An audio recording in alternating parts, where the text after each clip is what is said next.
Rejoin us as we commence this afternoon's session.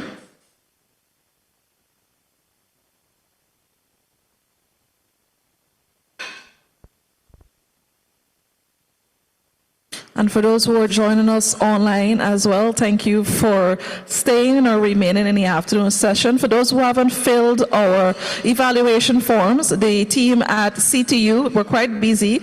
They sent it to your email, so that is an easy access for you to fill out our evaluation forms from day 1 and day 2. So thanks much to the team at CTU.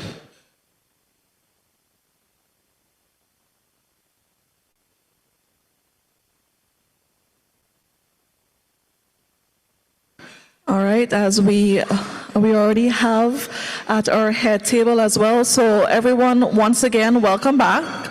As we continue this afternoon, let's remember that ICT is more than just about tools and devices. It's about unlocking opportunities. From our perspective, we understand that the Caribbean must play a vital role in the UN's Global Digital Compact, that is, and our role in the upcoming UN Summit of the Future, scheduled for September 2024. That's less than a month away, I could say. It is therefore fitting that during this session, focus must be given to examining the UN GDC and preparing the region to make meaningful contributions. Ladies and gentlemen, I have no stranger to the forum that has been joined with us for the past 2 days as well. I have Ms. Shernan Osepak, the consultant with the CTU, to the podium to lead this afternoon's discussion. Let's give him a warm welcome, please. Thank you very much, Jennifer. So this session, we are going to focus on examining the Global Digital Compact. And for this session, we do have a few speakers.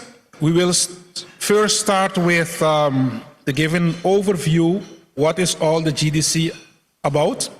And for this particular session, we do have Maarten Boterman. So that's the right pronunciation, Maarten Boterman.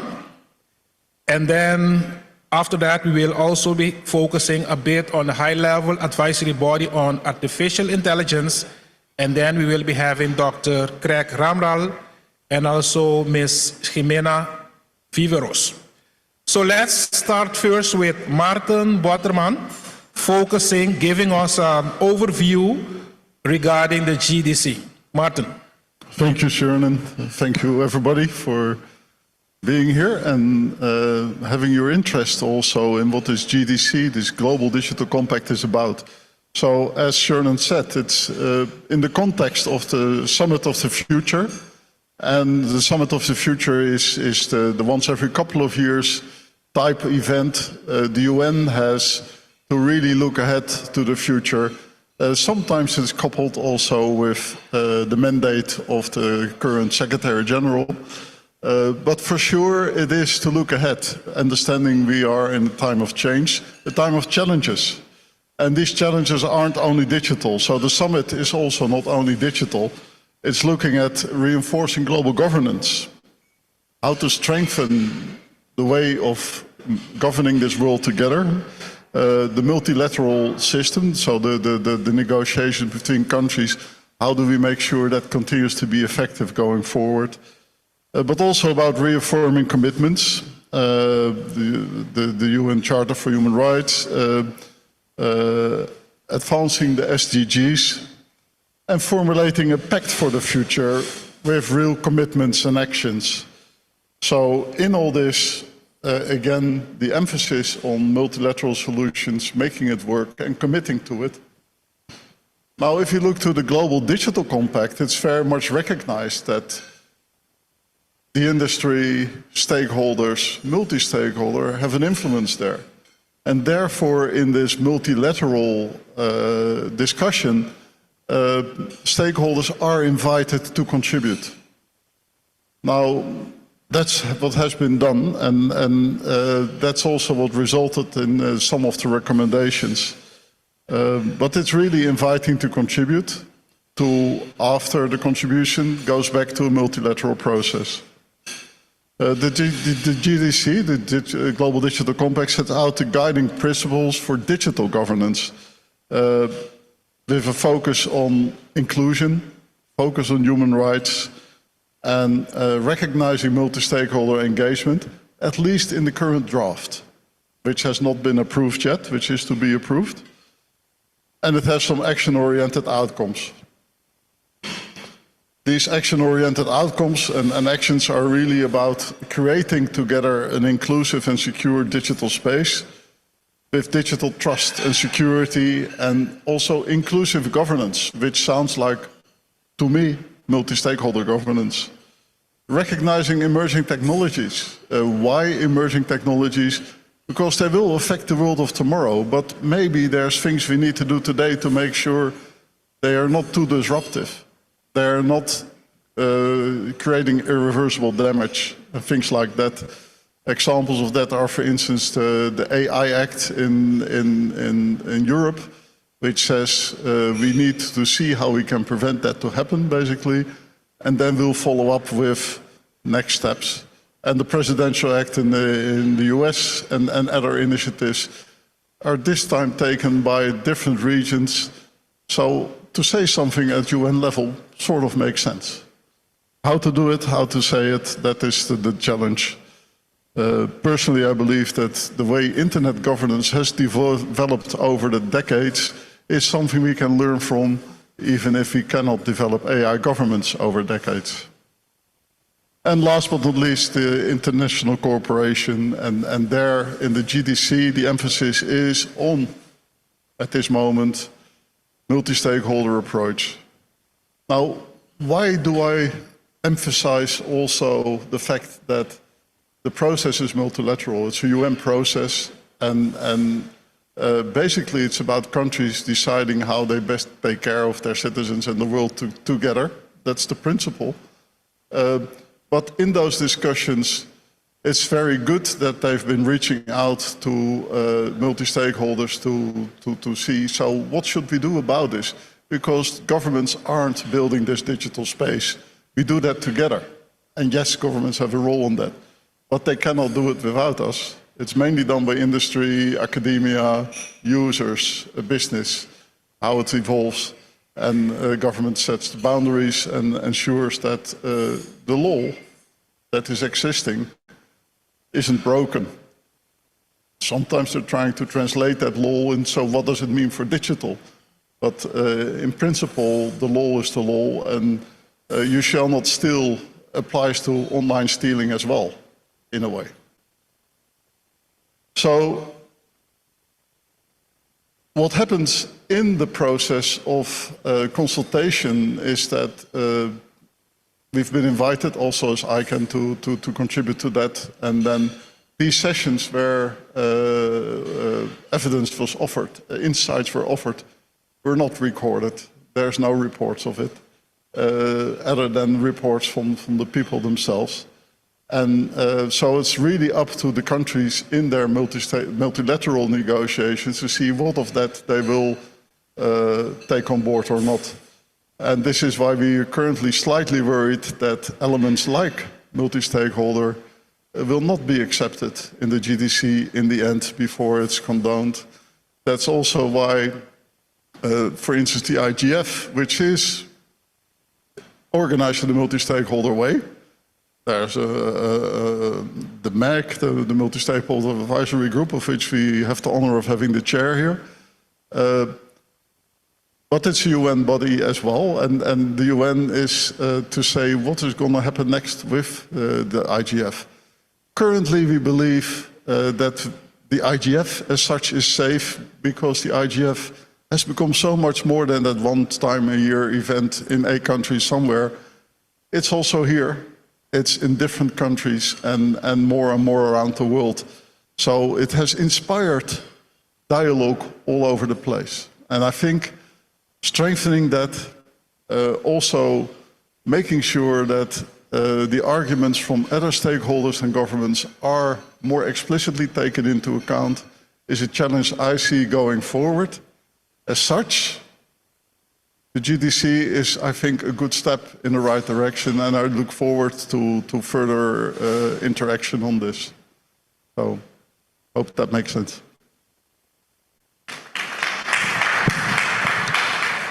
Thank you very much, Martin, for giving us an overview on the GDC. So I think what I will do is let's hear also from the other presenters, and after that we can have a discussion with all of them. So once we have heard, let's say, the view of all of them, then we can have a better, more meaningful discussion. So the next presenter, I would like to invite Dr. Craig Ramlal, who is who is working for the University of the West Indies, but he's on the high-level advisory board on artificial intelligence. So, Craig, Dr. Craig, are you there? Hi, Yes. I'm here. Can you hear me? Yes, please go ahead. Esto se supone que lo iba a decir yo, pero creo que como no me vieron. Can I share my screen? Yes, you can. It should be available. Okay. Do let me know if you see my screen. So this would just be on a quick. So we heard about the quick overview of the Global Digital Compact. I'll go into it a bit in detail and then discuss some items on how the process is going to work, and where it has been, some on the AI body. And afterwards, I think we will move into the second session, I think, and we will discuss the AI body's agenda. So let's start with the digital compact. So we heard about the process and what it is, and I'll just give a few notes on why it is the way it is. Right now, we have a digital divide in the world that still remains a global significant issue. And although we have increased internet connectivity around the world, it's still disparate, where you have issues with individuals across regions, genders, incomes, and languages, and age groups not having internet access. It has grown to 5.3 billion people having internet access, but it still remains unaffordable for many, and for many low income regions, where the costs of smartphones and data is prohibitively high, the divide is significantly impacting their economic welfare. Now, this divide is not limited to access of the internet, but also to digital skills and the concentration of economic benefits with wealth from digital innovations predominantly accrue to a small group of large platforms. Many developing countries are at risk of becoming providers of raw data, such as ours, while having to pay for services that their data helps to produce. So on top of all this, the governance gap further complicates the digital landscape as rapid technological advancements routinely outpace the ability of governments to regulate effectively. Some public institutions, often under-resourced, struggle to address these challenges, leading to a growing concentration of power in private hands. So that really brings us to the motivation of the GDC. So we heard about the purpose of the GDC. It's actually the part of the roadmap of the Global Digital Cooperation Framework. It's one of the 7 steps. The purpose of the GDC is to establish an inclusive global framework where we have 5 overarching initiatives. These include the closing all digital divides and accelerating progress across the Sustainable Development Goals, expanding the inclusion and benefits from the digital economy for all, foster an inclusive, open, safe, and secure digital space that respects, protects, and promotes human rights, advance responsibility, equitability, and interoperability of data governance approaches, enhance the international governance of artificial intelligence for the benefit of humanity. So where are we right now in the GDC process? We are in revision 3. You can scan the QR code presented here, and you would be able to read the latest revision. It is still in negotiations, as said previously, but it would be launched. The recommendations of the GDC would be established and launched at the Summit of the Future in September. From this, the AI body has worked on Objective 5, which would be the enhancement of international governance of AI for the benefit of humanity. And in that session, we will discuss what recommendations and principles that we built our guidelines on, and what we can expect coming out of the Summit of the Future. So that's it for me. Thank you. Okay, thank you very much, Greg. The next presenter that we have, and she's also on the high-level advisory body on artificial intelligence, HLEB, Jimena Viveros. So are you there, Jimena?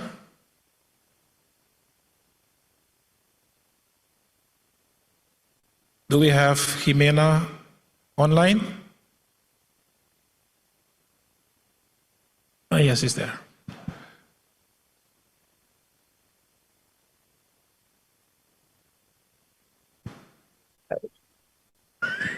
Yeah, she's there. I think she's muted. Jimena, I think you're on mute, and I see your bit working. But Hello. okay. Yes, Hello. okay, go ahead. Yes. Hi. Sorry. Can you all hear me? Yes, but drive safely, right?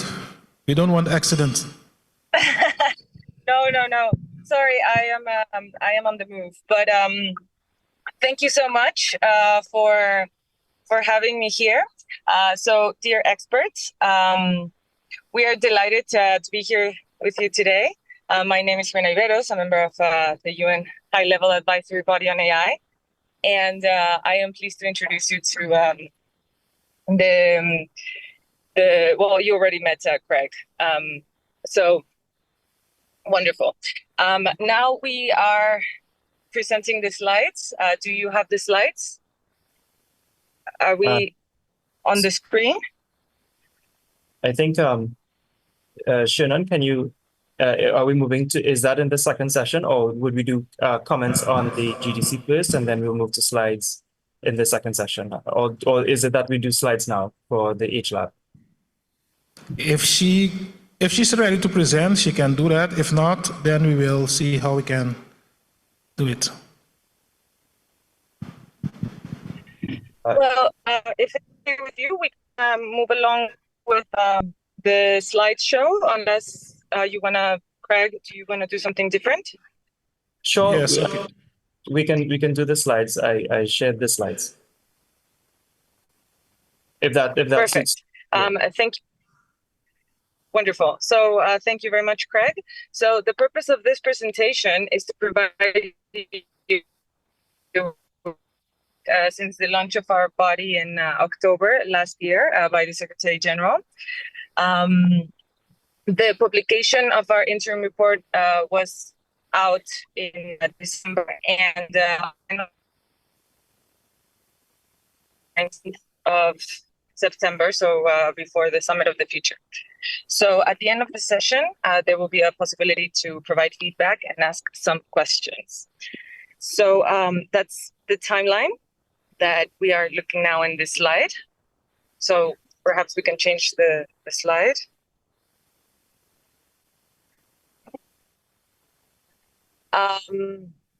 So we, since our publication, the interim report, there has been a lot of feedback that has been generated across all regions, reflecting the global interest in this crucial issue, which includes 250 written inputs from more than 150 organizations and over 100 individuals.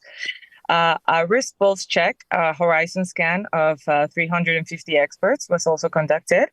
18 deep dives, bringing together over 300 experts, which was quite remarkable. Also, over 100 papers were analyzed, and over 40 consultations. All of the above has been incorporated into our final report draft, which, as I mentioned, will be released in September. So regarding the deep dives, As part of our commitment to addressing the multifaceted challenges of artificial intelligence, we have engaged in an extensive series of deep dive sessions from March through May. These sessions have been instrumental in shaping our final report. As you can see from the slide, the by AI. So you can see them all here. And even some of them had different sessions. As you can see, agriculture, standards, and peace and security. There were also regional consultations, which we can see in the next slide. As we held over 50 regional consultations across all regions of the world. Thank you for the slide change. With the participation and support of various agencies, such as UNESCO, the World Bank, and the UN Secretary General, and a lot of people involved in this effort. These consultations were extremely valuable as they provided a greater diversity of perspectives, ensuring our recommendations were inclusive and reflected the views from all regions of the world. In our final report, we wish to share a summary of the analysis of the international and sectoral AI governance landscapes and a summary of the recommendations for the report. Also, just to remind you that following this presentation, we welcome any questions or comments you may have. Our analysis underscores the urgent need for a unified, global, and holistic approach to AI governance. As AI technologies advance and their impacts become more profound, a coordinated global effort is essential to address the challenges and harness the opportunities they present. Therefore, our key recommendations that you can see on this slide are a common understanding. We propose the establishment of an international scientific panel on AI to foster a shared understanding of AI's implications and facilitate informed decision-making. Also, common ground. We recommend initiating a policy dialogue on AI governance and AI standards exchange to create a platform for discussion and standardization amongst stakeholders. The next one is common benefits. This is in order to ensure equitable access to AI benefits. So we suggest the creation of a capacity development network, a global fund for AI, alongside a global AI data framework to manage and utilize AI data responsibly. And last, but very much not least, common purpose. We also advocate for the establishment of an AI office within the UN Secretariat to oversee and coordinate international AI efforts, ensuring alignment with global objectives and fostering international collaborations. There's also the very urgent need for a global approach. So there is an imperative for this type of approach, and for this, we must highlight a significant trend in the realm of the global governance of AI. Since the release of ChatGPT, we have observed a remarkable surge in global efforts as the number of key milestones in these initiatives has sharply increased. Prior to ChatGPT, there were fewer than 3 major milestones per year. In 2023 alone, this number rose to 6, and the first half of 2024 has already seen several major milestones. As AI continues to evolve and integrate more deeply into various sectors, the urgency for comprehensive and effective governance frameworks has become more and more apparent. In the next slide, we can see that despite the progress and numerous efforts made to address AI governance, the feedback we received continued to confirm the global governance deficit mentioned in our interim report. Also, our findings underscore that AI's very nature, its transboundary structure, function, application, the diverse range of actors involved, and its dual-use nature necessitates a coordinated global strategy. AI governance demands that we move beyond isolated initiatives and develop an integrated framework that can effectively address these challenges. The UN, with its unique position and mandate, is ideally and uniquely situated to lead this effort. The goal is to transform the current patchwork of evolving initiatives into a coherent and interoperable system, which is grounded in universal values agreed upon by member states, so the UN Charter and international law at large, so that it can also be adaptable across various contexts. In the next, here we can see that in any case, our examination of major international AI governance initiatives reveals a stark and concerning gap. For example, if we take a sample of major international AI governance initiatives, ranging from the OECD, the G20, Council of Europe, GPI, G7, and all of the AI summits, for example, in the UK and Korea, which are shown here on the screen.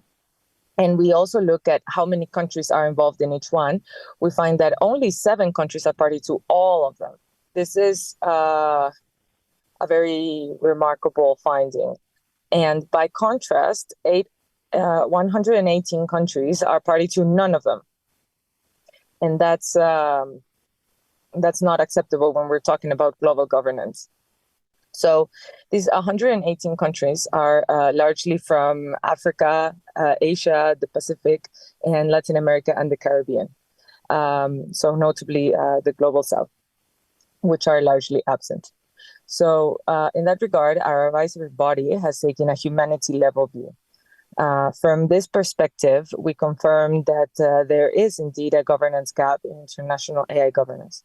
So we received numerous requests for the UN to play a role in bridging these gaps by complementing these plurilateral initiatives and offer a stable and reliably inclusive home for issues that cannot be handled only among a subset of countries.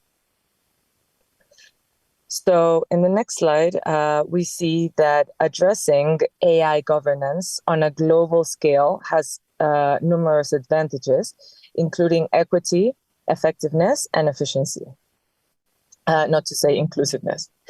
AI impacts all of humanity, and therefore our governance structures must be inclusive and equitable. We need a new social contract that reflects human rights and ensures that the benefits and responsibilities associated with AI are shared equally across all nations. By fostering global inclusivity, we can build local capacity, allowing every region to innovate and leverage AI according to its specific needs and opportunities. Effectiveness, this is a significant advantage that would come from this global approach. A worldwide perspective facilitates the flow of information and pooling of knowledge, even among countries with various or varying interests and priorities. This global framework allows for soft coordination between different regional and plurilateral initiatives, helping to create a unified governance landscape. Importantly, it also prevents harmful competitive practices that may lower safety standards. Additionally, global governance supports cross-border interoperability, ensuring that AI systems work seamlessly across different jurisdictions. Finally, global governance enhances efficiency. So by building on existing commitments and connecting established organizations, we can streamline our efforts and avoid redundancy. This efficient approach enables us to leverage existing frameworks and collaborate effectively, optimizing our response to the challenges posed by AI. And from the next slide, I will hand over to my brilliant colleague, Craig Ramlal, to follow up on this. And thank you very much. And I look forward to the questions and answers part of this. Yes, thank you very much, Jimena. Craig, so you do have a few additional slides that you would like to focus on? I do. I do. Yes. I Okay, go promise I ahead. would not take too much time. Okay, go ahead, please. So, uh, so we heard about what is happening with the global deficit on AI governance. We also understand that AI is quite complex; it's multifaceted. So, when we look at the governance frameworks, when we look at the UN system, there are currently a lot of existing governance documents related to AI. The UN Interagency Working Group on AI submitted a white paper on what 50 UN entities are doing on AI. We have analyzed them, and a sample is given here. This slide shows an overview of some 60 policies, instruments reported by UN systems, governance frameworks, and so on. As you can see, there's a lot going on in very specific and general and very specialized areas at the global level. This is very helpful in addressing the AI risks and harnessing AI benefits in specific domains such as health, agriculture, standards, human rights, or ethics. What we took an approach to is to combine all of these efforts as well as to help these efforts by taking a holistic approach to AI governance. And so to aid with what is being done with OECD, GPI, G7, G20, Council of Europe, and so on. And we took that approach because we see a representation gap that is, especially for the global south and some countries who are not participants to this AI governance framework. AI is a very general purpose technology, and it shows up in many areas across domains, and it requires a dedicated focus and a very holistic approach. So we are looking at things like hyper evolutionary, looking at its dual use, having it open sourced, and looking at a minimal marginal cost of proliferation of these systems. So let's come to what we are recommending and the parts that we wrote in the Objective 5 of the GDC. So our final report makes 7 key recommendations based on 3 common areas. These are common understanding, common ground, and common benefits. Let's first talk about the common understanding. So from our feedback, there were many comments on the need for a common understanding on AI and requests for the UN to support a newly constructed international scientific panel on AI. The purpose of this panel would be to facilitate knowledge pooling from across silos in multiple countries and to serve as an entity that can coordinate with all existing national and plurinational initiatives, such as GPI and so on. The deliverables of this panel would be an annual report on the capabilities, opportunities, and risks of AI. They would also release a quarterly thematic research digest on areas in which AI can help achieve the SDGs, and ad hoc reports on emerging issues and risks. Let's now look at the common ground. So to establish this common ground, we received calls for the UN to establish a platform for intergovernmental exchange on the governance of AI. We saw from previous slides how existing international AI governance initiatives leaves out many states, especially the global south. So the purpose of this international governance dialogue on AI would be to share best practices on AI governance, report on significant AI incidents that exceeded the capacity of state agencies to respond, and to promote common understandings on cross-border implementation of AI governance measures by private and public sector developers and users. Additionally, we received requests for the UN to facilitate a harmonization of standards whilst enhancing their interoperability. So we are proposing an international standards exchange for the development and maintenance of a register of definitions and applicable standards for measuring and evaluating AI systems. The exchange would perform the quality control on the standards and identify gaps where new standards are needed. Okay, so let's now talk about the common benefits. To establish common benefits, we received requests for the global network, which ensures inclusivity, data diversity, and cross-domain training. This is necessary because it prioritizes equity by focusing on diverse cultural and regional needs. It also coordinates with existing capacity building initiatives within the UN system, and its key purposes of the common benefits are to align regional and global AI capacity efforts by building a network of UN-affiliated centers. We would look at developing sandboxes and curate a suite of online educational opportunities on AI, and we would establish a fellowship program for promising individuals in the Global South. The common benefits, we hope, would be supported by a global data framework. From our feedback on the interim report, it has led us to propose a global data framework for those who don't have access to data in order to train AI systems. And so it would address some interrelated issues around unrepresentative data training data sets, rights violations in relation to AI training data sets, and training data set monopolization. The framework will promote rights respecting AI training data, including addressing missing data and flourishing local AI ecosystems for benefits sharing at scale. Finally, in common benefits, we would seek to establish a global fund for AI. The overall mission of this fund would be to bring together local talent, data, and compute, and to promote public capacity building and support local entrepreneurs and ecosystems. We propose that the fund be a mix of public, private, and philanthropic financing, and the contributions can be in kind or financial. The fund would offer seed funding for the commingling of talent, data, and compute to incubate local capacities. Now, how do we drive all this? To facilitate this international AI governance ecosystem under a common purpose, we propose an AI office in the UN system to address the global AI governance deficit. The office will enable more information flow and soft coordination across regional and other AI governance initiatives. This would be more efficient since it would be a shared overhead cost as a common point for all matters dealing with AI, and it would be more effective since it would promote easier coordination between functions that enables quicker response to risks via a whole of UN approach rather than having it operate in different silos.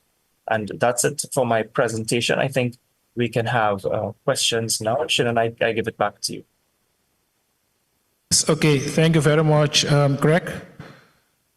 I think it's quite important for us to realize that we are talking about a very important topic right now because the IGF, Internet Governance Forum, that's something that we know. We have been dealing with it for so long, for let's say for 20 years. But the GDC, that's something new, Global Digital Compact. What is that? So we have seen some, let's say, breakdown regarding what it is, but still it is something that most people don't understand. And as has been said, we need to attend the summit, or the governments in the region, they're going, or for the world, are going to attend the summit of the future. And if they don't understand what this is all about, I mean, strange things might happen. So that is why we are trying to raise awareness regarding the GDC, Global Digital Compact. So before I make, let's say, a bit more a deep dive from the GDC, just a general question that I would like to ask the three panelists, Craig, Martin, and Jimena. So was there, I think this has been discussed a few times, but I would like to hear it right now as well.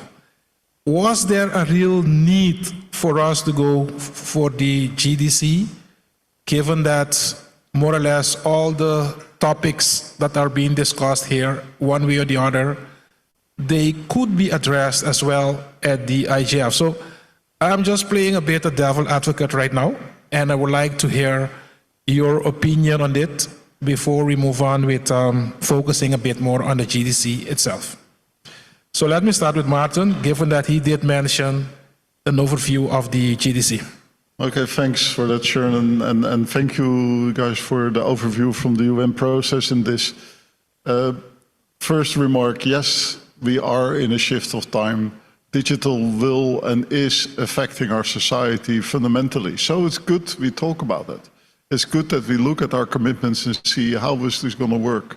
It's good that the UN, in the broader context of the Summit of the Future, looks at how can we continue to be effective in a world where not all countries are even willing to talk with each other at equal level. So that the Summit of the Future makes sense. The Global Digital Compact is a logical component of that. But indeed, my main concern, and that's a question I also like to ask to the following two respondents, is that the presentation also for the AI office, we recognize AI will have a fundamental impact on society, and we recognize that it should be inclusive in its approach, it should be respecting human rights, it should be all that. But in the presentation of what is indicated as a reliable, inclusive approach, it only talks about countries. To talk about this on a global level.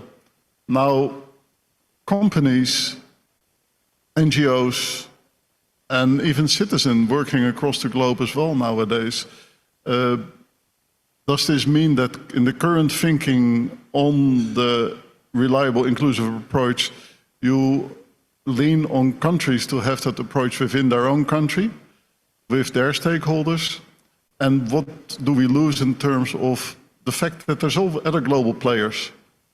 I mean, some countries will pick this up, like New Zealand, that has an inclusive approach towards its stakeholders and involve all kind of hearings with citizens, etc., in their policy making. Others don't have that. That's the first problem. The second problem is the players, the stakeholders are also global. If they have to deliver their input via individual countries, that's not as effective as being at the table at local level.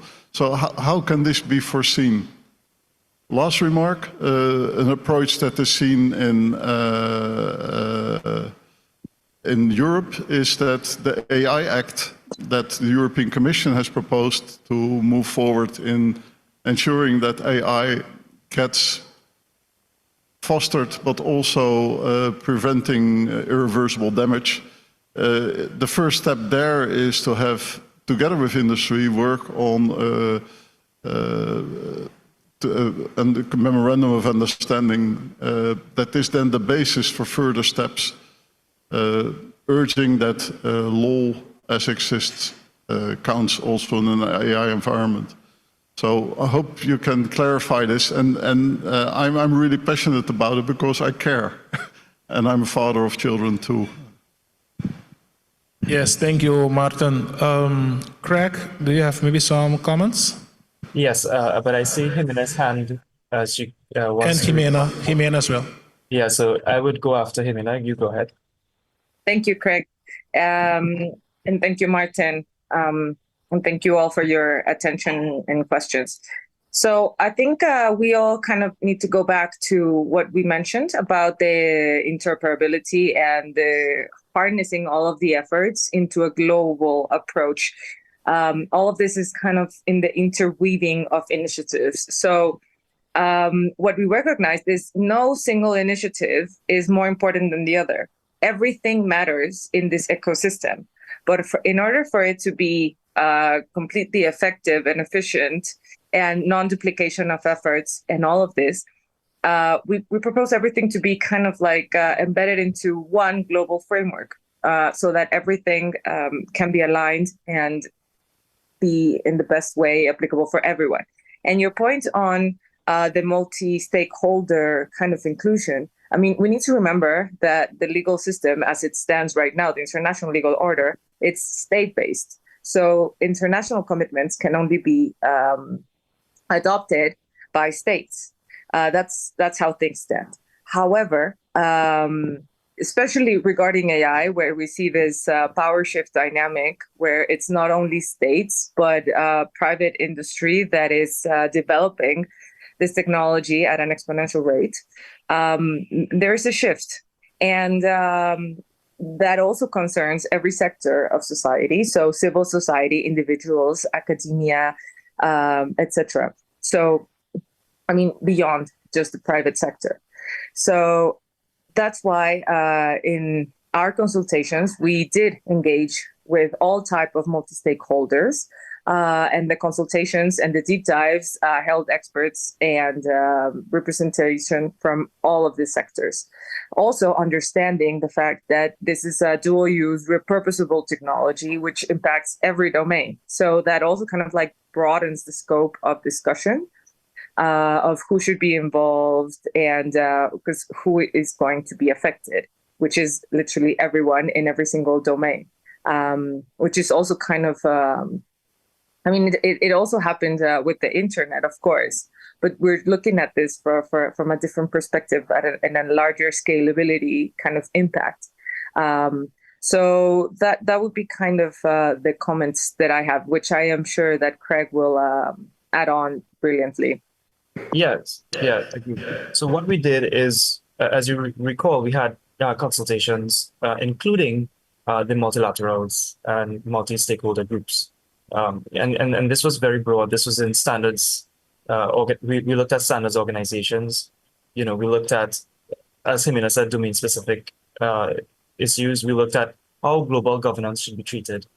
And the common, of course, everyone has their own unique way of treating it, but the common thing that we got out of it was this need, as Jimena said, for an agreed set of participation.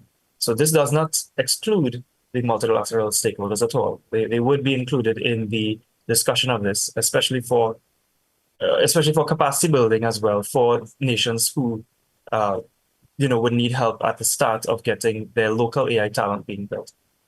So just to agree with him in saying that everyone is included, as well as what we present is really the common voice of what the domains were saying for the governance of AI. And we did not leave IGF out of this at all. They were represented in the discussions of that. Yes, thank you very much, Craig. So let me hear from the audience. I would like to hear some questions, concerns, remark. I see Lance Heinz, please go ahead. When I first heard of GDC, I smiled because I've been around long enough to remember the days when there were governments demanding that ICANN become a treaty-based organization as opposed to the California corporation that it is. And for a second there, when I heard GDC, I thought this was the 2023-2024 end run to coming back to the same treaty-based organization that we're trying to achieve. But that's in the past, let's move on.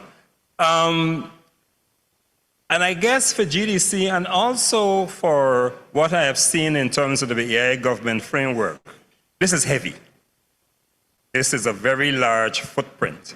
And when you look at a region like ours, where this is in the embryonic stages, and there is some idea that this might be able to be harnessed for regional development, economic development, social economic development, what have you. And I guess a concern that I have is that if this is too heavy and there isn't that flexible light touch, which will allow the innovation and the creativity and the development that we need. And I look at these rules of exchange and stuff like that. And I guess I'm not sure at the moment how you could deftly apply this in this region to make sure that as much as possible, if we're going to use AI constructively for what it is that we'd like to do, whether we could do it successfully. And I'd be happy to hear the comments of the panelists. Yes, I think let me give Craig, let's say, maybe the opportunity to answer. Yes, because Craig is from the region. So I would like to hear his opinion. And then after that, we can hear the opinion from our other experts as well. Yes, thank you so much for that, Shinan. So I know I completely agree with you, right? So yeah, I'm from Trinidad and Tobago. I teach at the University of the West Indies. I teach in the Department of Electrical and Computer Engineering.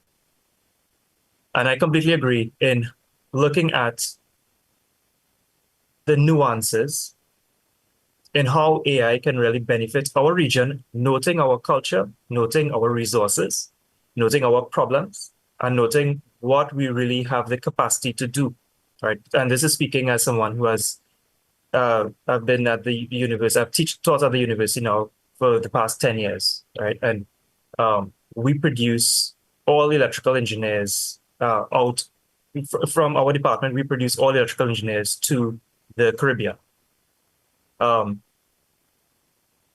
We have taken a role, especially in the development of some of these frameworks, that it is not tied specifically to reduce the innovation of certain regions. We have made sure that that can't happen. Although any kind of guardrails we have is for the protection of the people and of the local regions that they would exist in. At the university, one of the things that we have made sure to do in preparation for what is coming for AI is the development of 6 postgraduate AI programs, moving students through CAPE, through CXC CAPE, all the way up to a PhD in AI. And we are looking to launch that in January. And the reason for doing that is that we have noticed, and we have when I have been speaking to governments in our region, we know that there's this shift from the discussion of digital transformation to now a discussion on data protection, AI governance. It's all of it is wrapped up, and it really fits within the global digital compact. So we want to prepare our region for something like this. So thank you so much for that question. I hope I Thank you very much, Craig. Are there any other questions from the audience?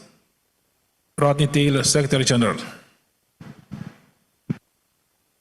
Thank you very much, and thanks to the presentations by the panelists.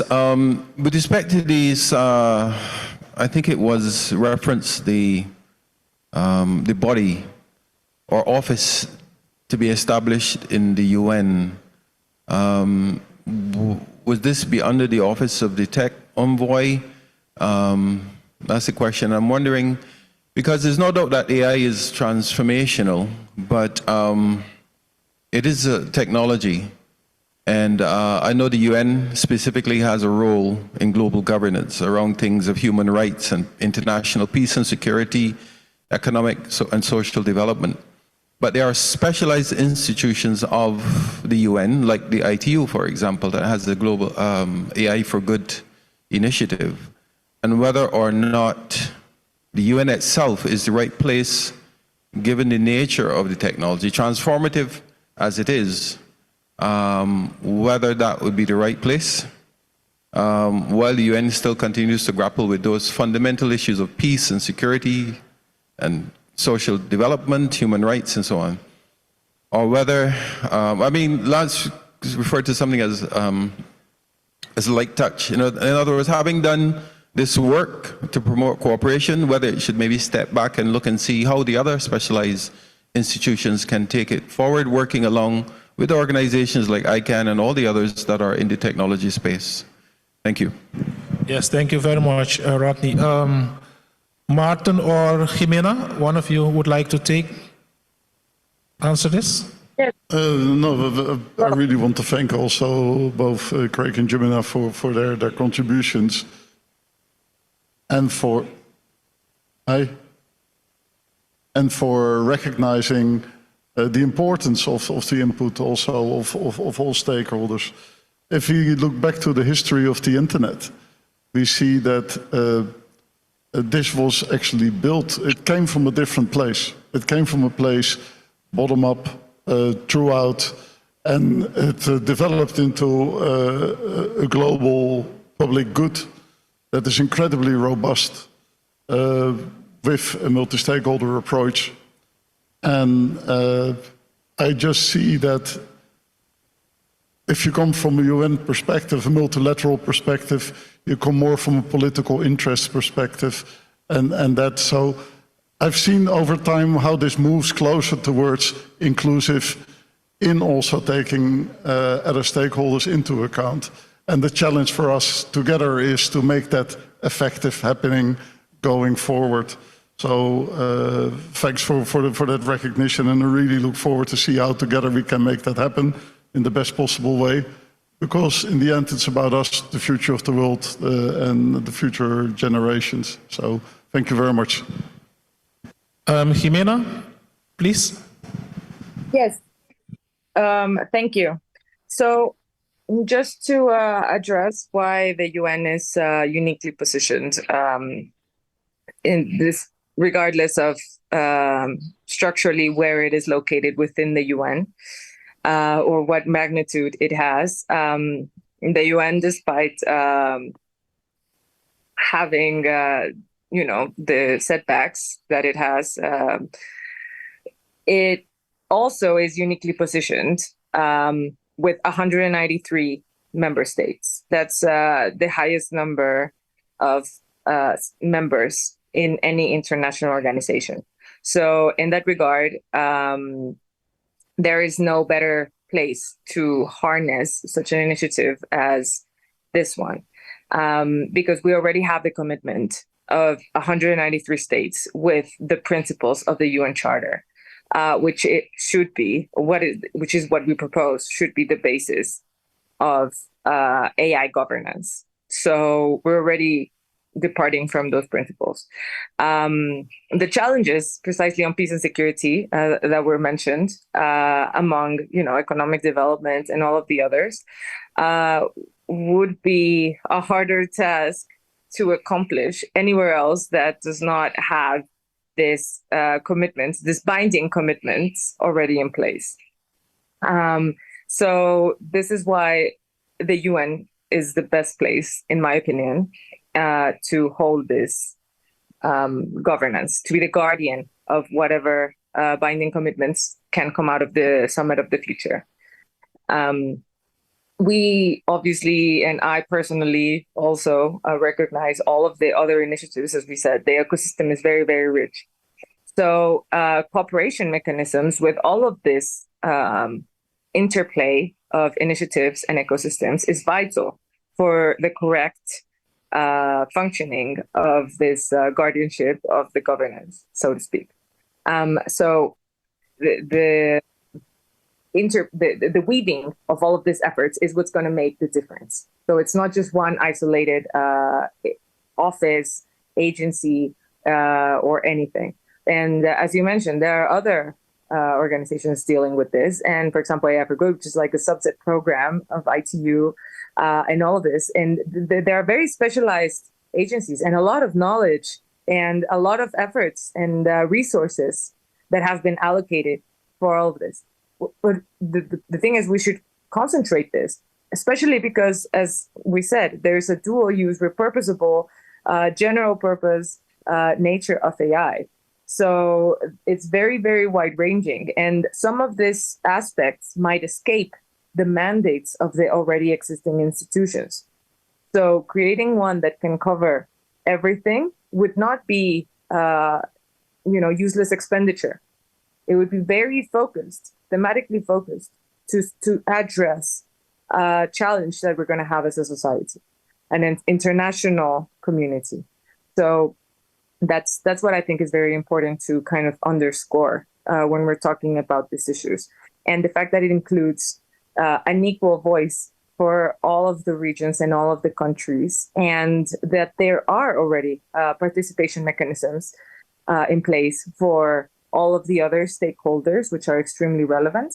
That's also something to note when we're talking about the UN, kind of vis-a-vis another type of institution. Thank you very much, Jimena. I can take one last question, and then we will need to bring this session to a close, okay? So, Carol, please.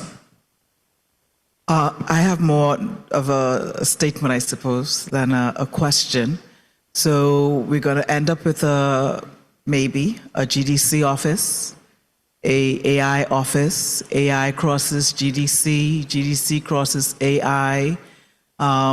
Is it going to be in New York or is it going to be in Geneva? Geneva is known to be more the technical place. I hope I'm allowed back into the UN building after this. But I wait to see how it all pans out. Would someone like to comment on that, or just take it as a remark, as a comment? Okay. So, yes, okay. So I need to bring this session to a close.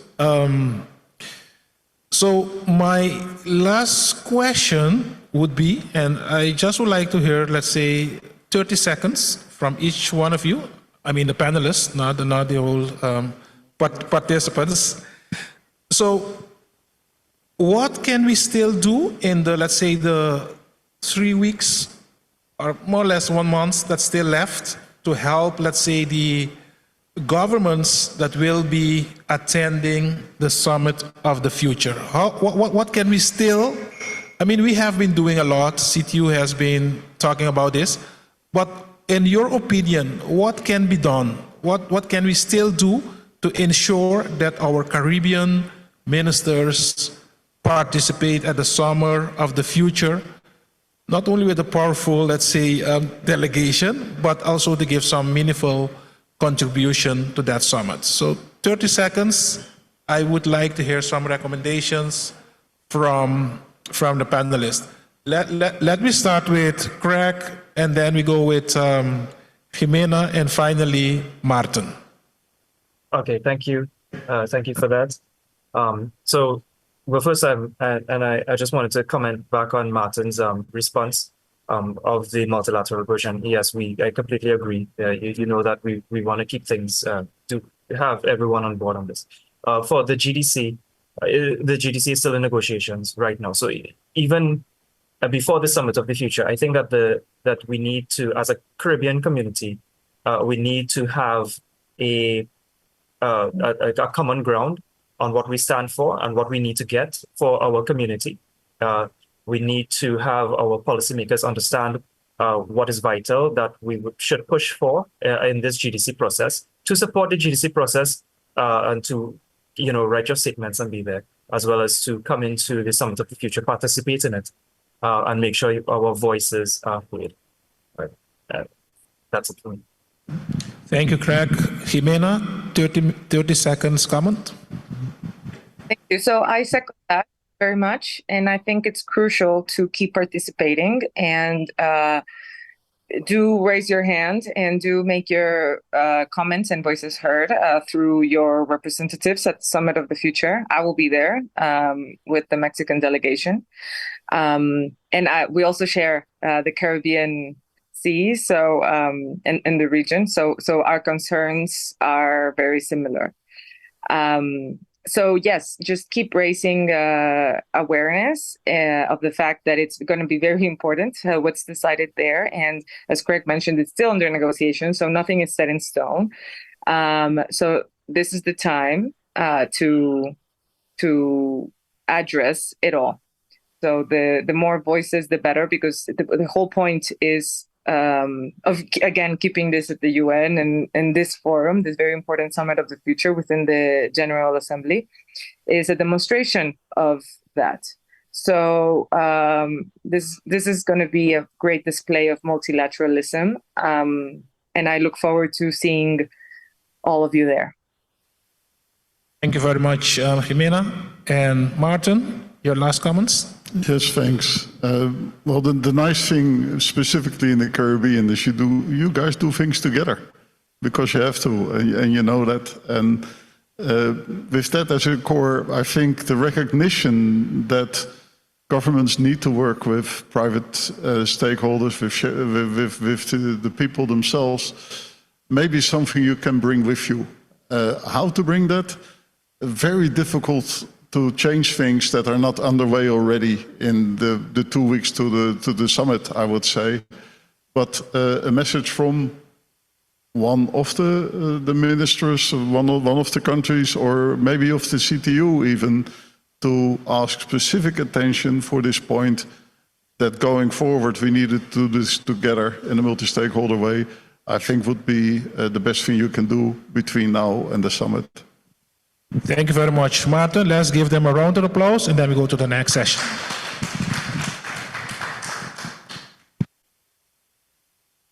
positive with that delightful discussion that we had there about the UN's Global Digital Compact. We can do a better job than that, ladies and gentlemen. Let's raise the energy within the room. Thank you once again to our panelists and also to our moderator. Before we make our way into the second discussion for this afternoon, we understand that it has been 20 years of this forum, and also returning after 20 years back in Guyana, that is also a very proud moment. I know for sure Mr. Hines feels that way. So 20 years later, we recognize that we have came a long way, like I said, and as technology evolves, we must take a multi-stakeholder approach and have all hands on deck. I'm sure many of you can also agree on that. We also do look forward to the next 20 years here in Guyana and also with our Caribbean brothers and sisters as well. And we do know that it is important to contribute your ideas. I also here have Mr. Nigel Kashmir ready to take over this session, so I'll let him take it over. Ladies and gentlemen, let's give a round of applause for Mr. Kashmir.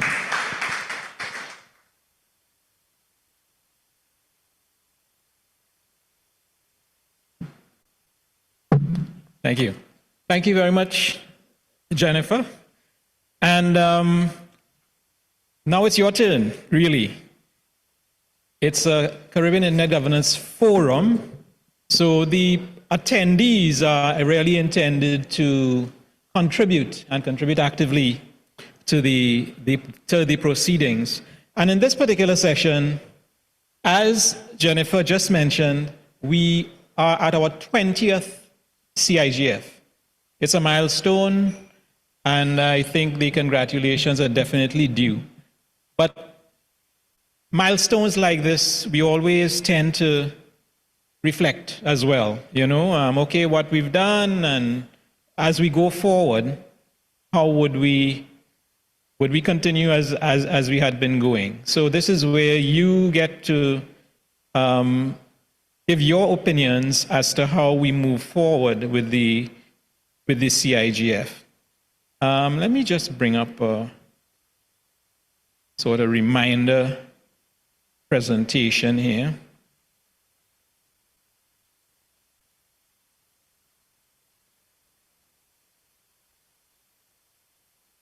I lapsed in that I didn't pass it to the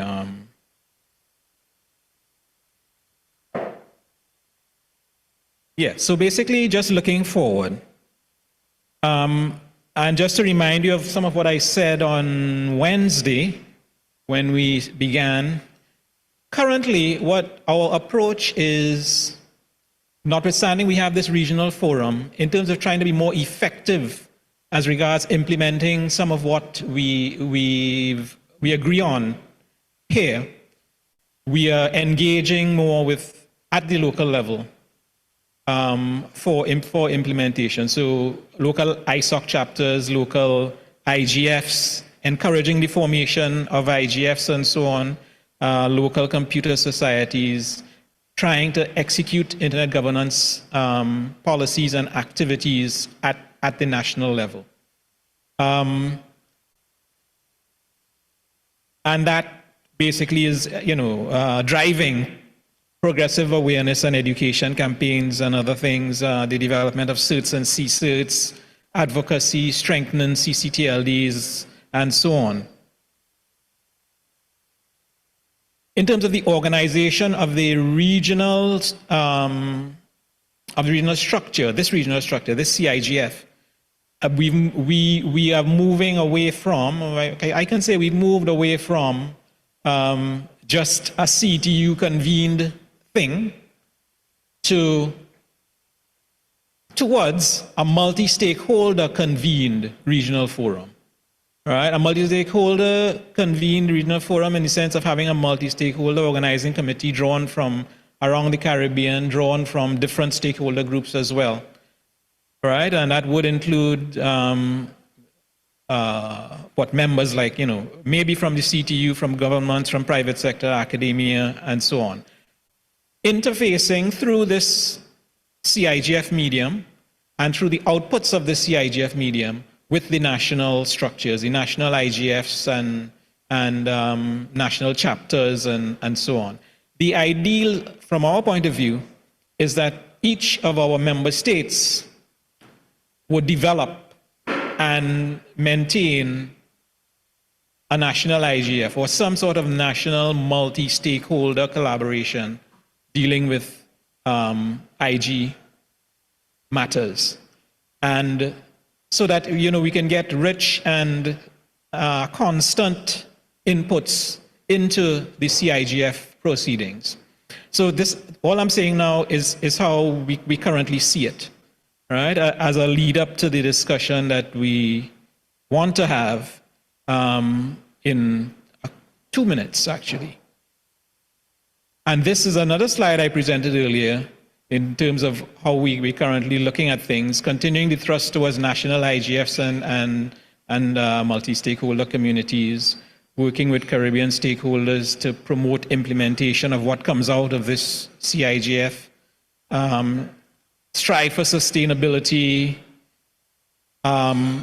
continue the linkages to other IGFs beyond the national ones, like LAC IGF, UN IGF, and so on, and maybe even, this would be a growth area for us if you think it would be appropriate. There are national and regional IGFs in other parts of the world. To what extent maybe do we want to develop liaisons and collaborations with them? One of the things that the CTU is currently involved in is a CIGF, and that we are trying to strengthen as we go forward. We've had 2 sessions of that so far. On an ongoing basis, we will review and agree the priority IG issues for the Caribbean as matters develop, as technology develops and so on. And we want to get smart and smarter in terms of how we engage and collaborate. So using online modes and things like that. And we did notice that, we weren't effectively measuring the impact of this CIGF. We've done a policy framework, for example, and we've sustained it through 4 editions. And one can point to, anecdotally, yes, I've seen improvement in this particular area as recommended by the policy framework or that particular area, but we see room for improvement in measuring the effectiveness and the impact of everything that we do through the CIGF. So,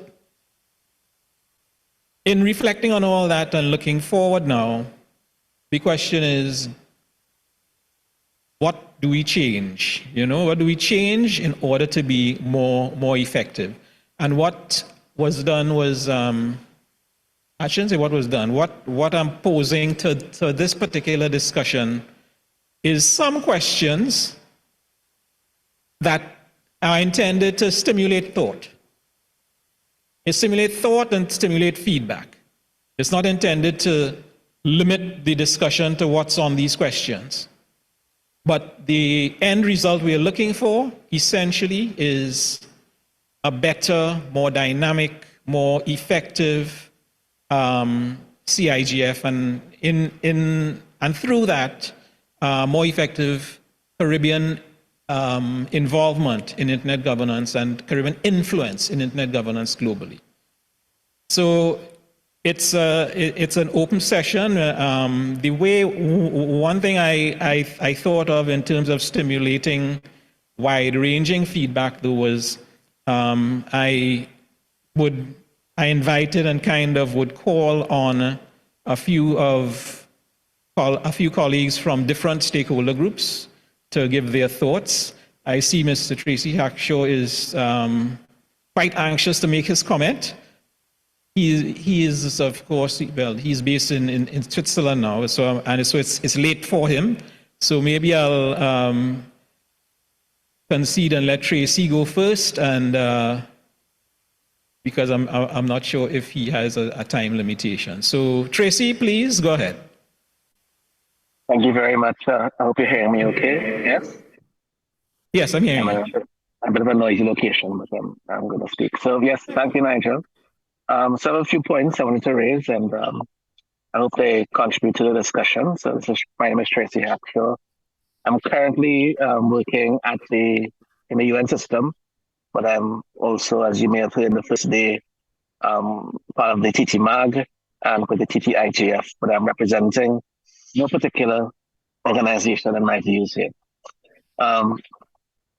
So yes, in terms of the questions that are being posed, I think all of them are good questions.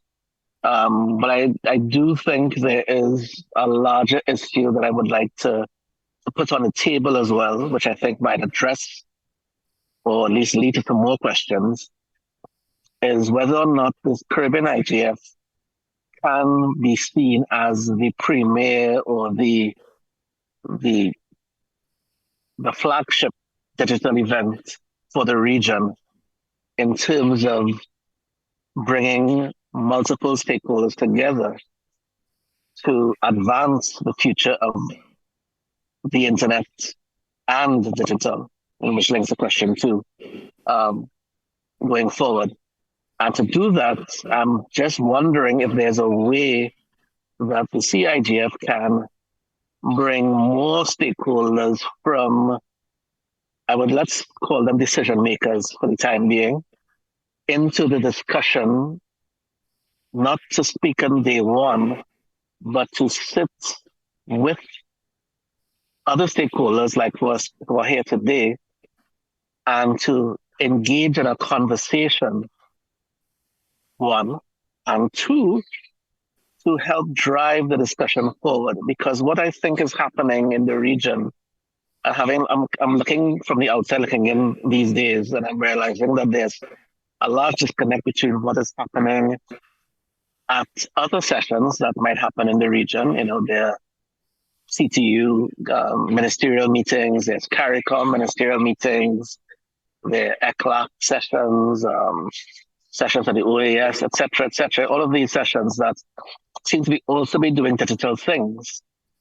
And the CIGF, which is one of the only ones that tries to bring people who are not in government in the same room, is sort of sitting outside of that framework, trying its best to have a look in.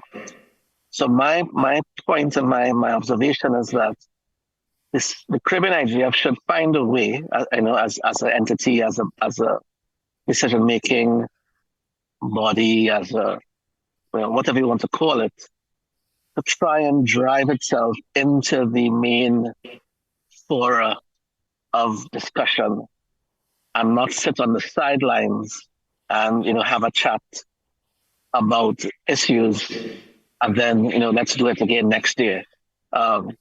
And I think the document that the CIGF has produced is a step in that direction, but it'll be very useful to see something like that not just exist, but also be discussed at other events and feed into it. So not just one way out. We talk about it in the CIGF and put it out. Version 4 is out now. But now that it's out, should it not go to other sessions and have a discussion and get feedback, whether it be intersessionally, whether it be at next meeting subsequent. And furthermore, the reports from the CIGF, where do they go? Should they not be discussed at meetings of other meetings, whether it be regional in the Caribbean or even Latin America and the Caribbean?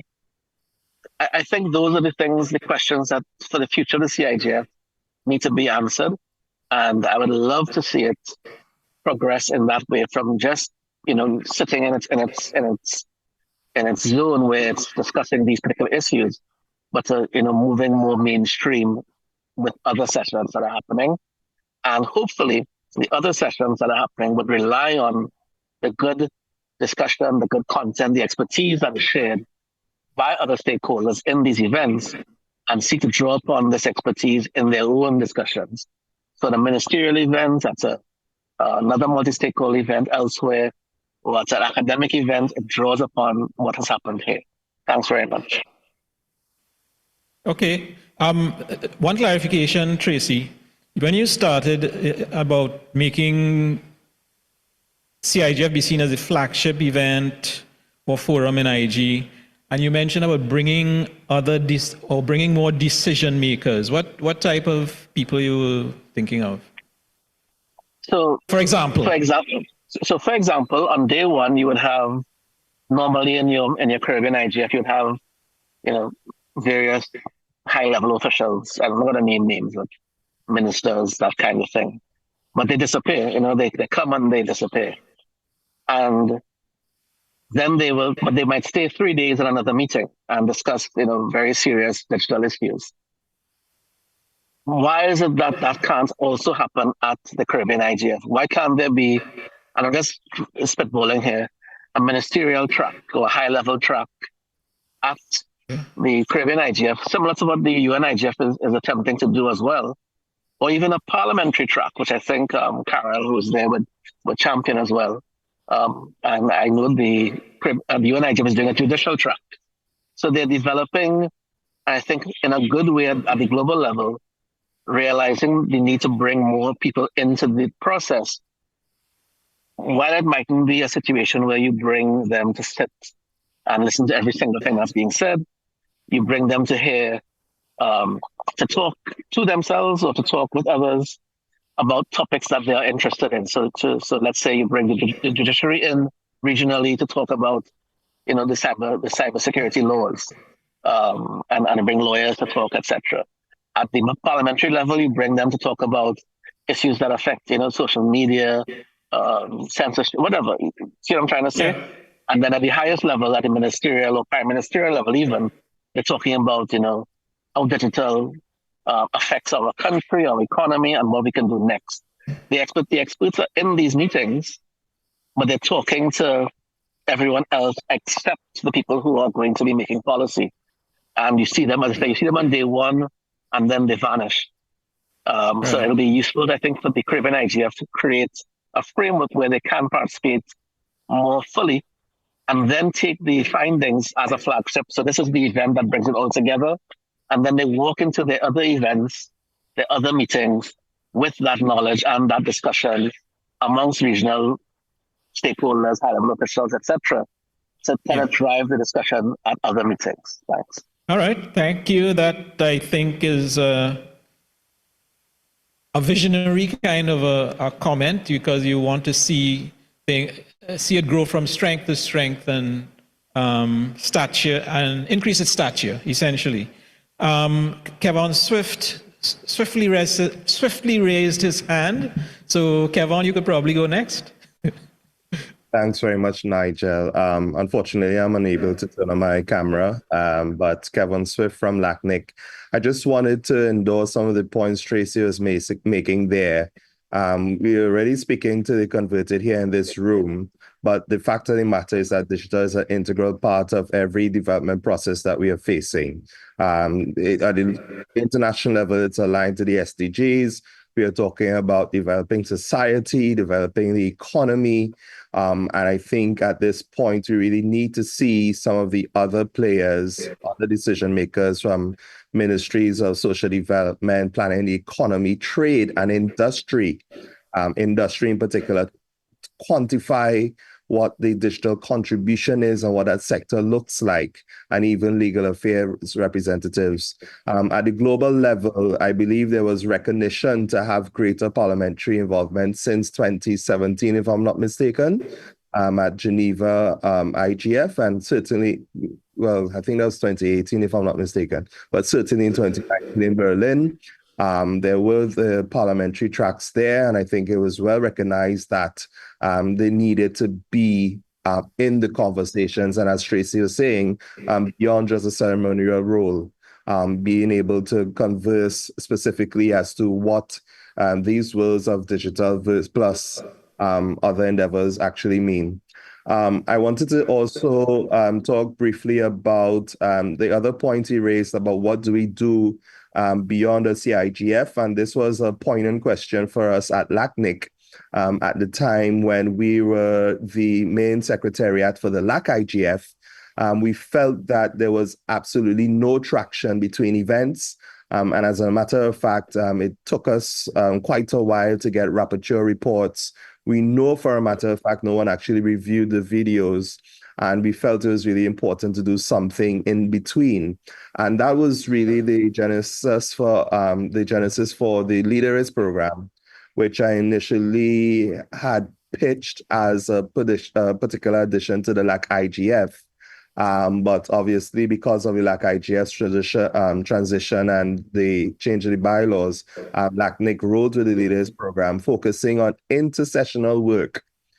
So one of the things with the Leaders program is that we are always aligned to the big strategic pillars being discussed at the global level, but the idea was to develop and hone research from interested parties who may not have the economic means to do so, and have this research inform processes locally, regionally, and the like, but something that would occur between internet governance events. And of course, at the internet governance events, in this case at the CIGF, we always had a sort of exchange of what has been happening among these individual researchers, and we try to develop this common body of knowledge that we continue growing. So a topic such as AI, which I think is wonderful, I would say that we don't wait till the next CIGF to discuss AI, that we actually have, and apologies for missing out some of the presentations just now from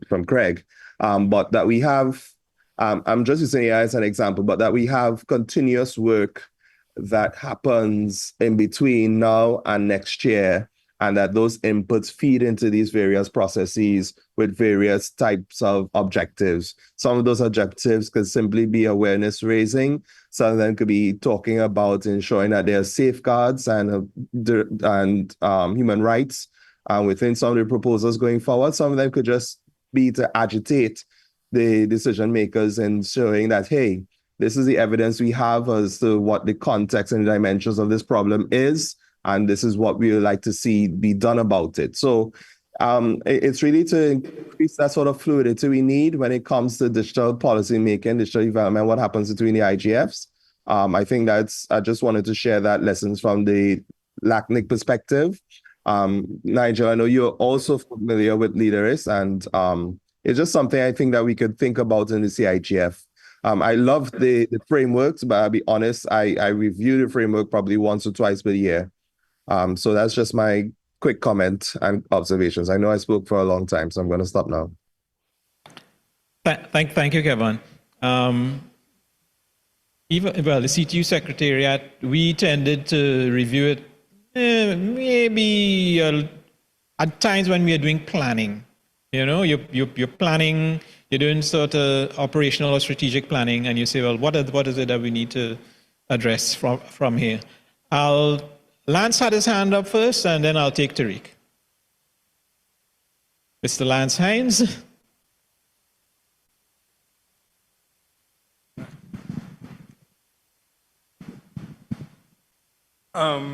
I just heard Tracy, and I just heard Kevin. Both of them might have said this before in some form or fashion, and over the years, they would have said it.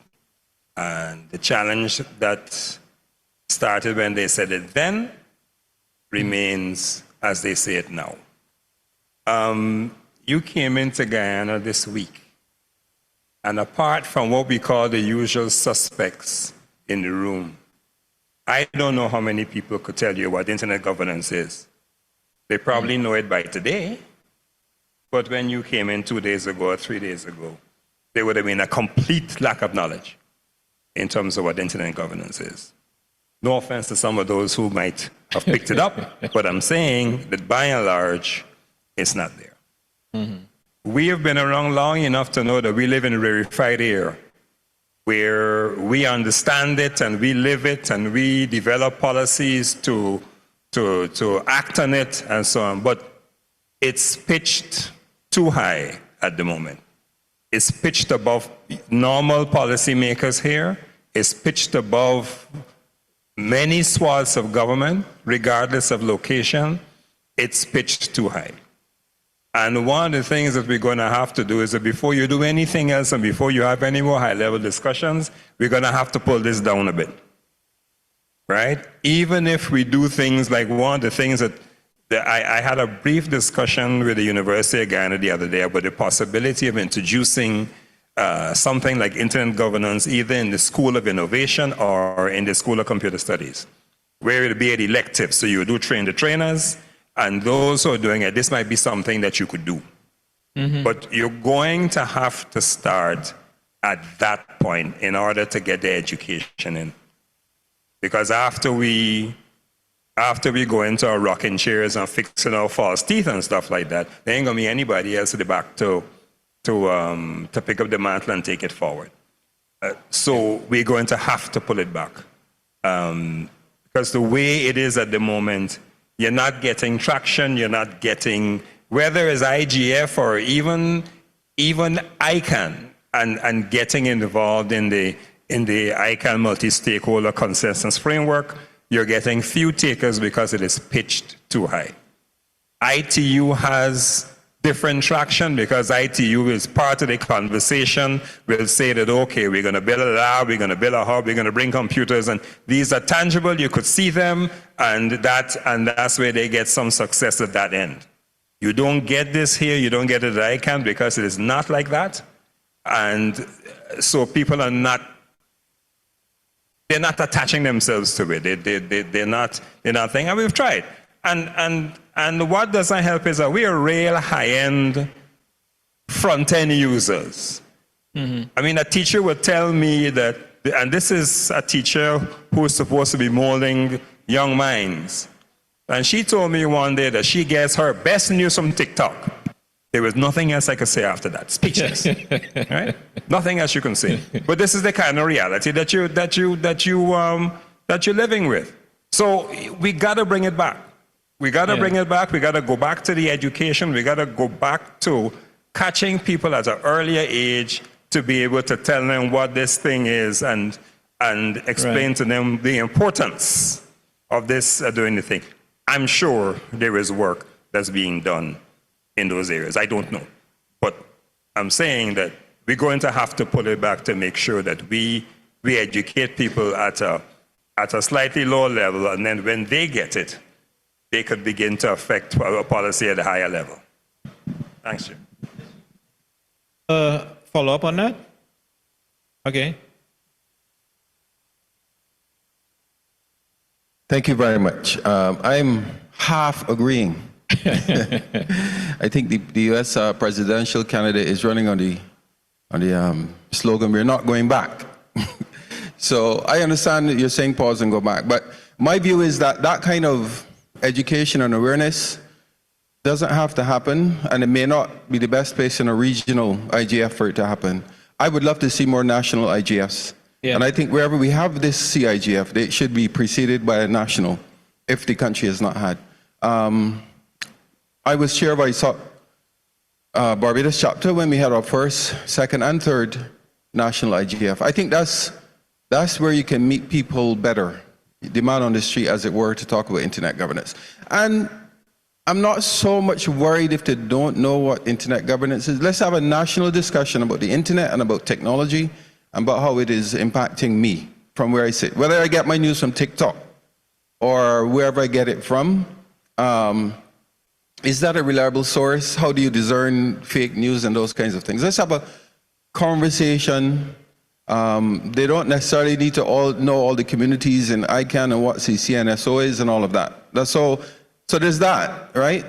Because I don't think we can be everything to everyone. And I believe in supporting what Tracy has said, that yes, there ought to be a high-level government track by now, because there are decisions that we'd want our policymakers to make. And I don't mind if they come for one day. I don't think you're going to get ahead of a government to come for more than a day anyhow, or a minister to come from. And there are other places. The CTU has its ICT week and is quoted and all of that. So there are other places, but I think, one, if we evolve this to a more multi-stakeholder model, and we do collaborate, as you see all the collaborations there on the banner, ARIN, LACNIC, TT MAG, ISOC, Barbados, and so on.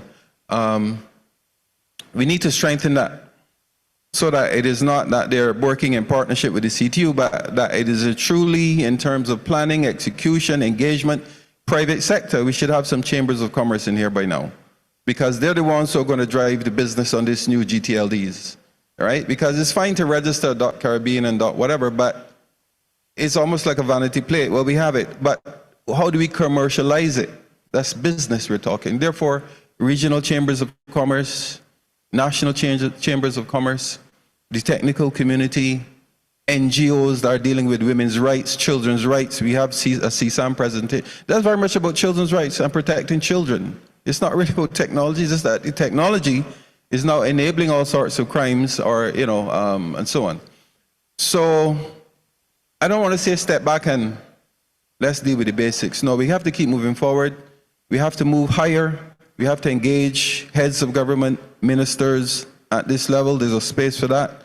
But I think the grassroots awareness and education has to happen at the national IGFs, and we ought to, within this mechanism, support national IGFs. By now, there should have been more national IGFs. There should be sustainable. We have the Internet Society as a key partner. We have ICANN that I'm sure will put some resources behind it, and so on. So I just wanted to respond to that. Thanks. Thank you. Tariq, go ahead. Thank you, Nigel. So I think a lot of my points were covered by Tracy, Kevin, as well as Lance. I definitely think that we need to touch the areas such as awareness, capacity building, as well as continuous work.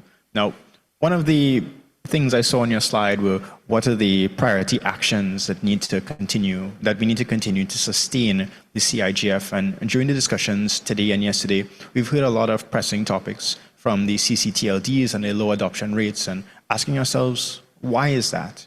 As well as the GTLDs, in the sense that we don't have any applications submitted in the Caribbean, as Albert, don't know where he went, presented this morning. Oh, he's in front now. Okay, cool. So really it's to have a continuous stream of engagement, to start working on these topics, not waiting until another forum pops up or until the next Internet Governance Forum to continue these discussions, but really to have a steady stream of parallel activities between the stakeholders to engage them and ensure that we make progress on these matters that we have raised. In addition to that, Lance, when he mentioned what is internet governance, I think that's a problem that, especially in our marketing towards the youth, face in terms of attending this. We've done a lot of promotion for this event, but the first and foremost question, apart from what is CTU, who is that, is what is internet governance and how does it affect me? And so I think that there needs to also be a lot of awareness raising and education in terms of that, and to understand that, well, internet governance is quite literally everything, and that you don't need to be a technical person to be involved. We invite everybody to come and engage in discussions. So yeah, I think that's about it from me. Oh, and one more thing. In terms of further marketing and working from the Caribbean perspective, I do as well notice on yesterday's session, opening session from LAC IGF, that there was a very low, well, non-existent participation from the Caribbean. So perhaps one of the actions that we need to take is to try to engage them again and see how we could get involved. Because how is it a LAC IGF if there's no Caribbean in there? So we're also trying from the youth side of things to engage in their youth arm, as well as at the international level through the UN youth tracks. The youth tracks at the UN level provides like a quarterly engagement session at least leading up to the annual IGF. So perhaps that's something that we could look at, as one of the examples of our ongoing stream of work. Thank you. Thank you. I saw Martin. Yes, thank you, Nigel, and thank you for having me. I've been at multiple national, regional IGFs as well, and one thing is how many people are in the room and online, and how can you engage them? But I think the setup was very good. And if you go on, I like very much also Rodney's thinking about let's have those national IGFs stimulated as well. Just one thought. Always try to bring in one outsider who can help stir up the discussion. Who doesn't need to be me, there's many more out there, but somebody who's not from that specific community. that may surprise you. That may help you think out of the box that you're normally thinking in.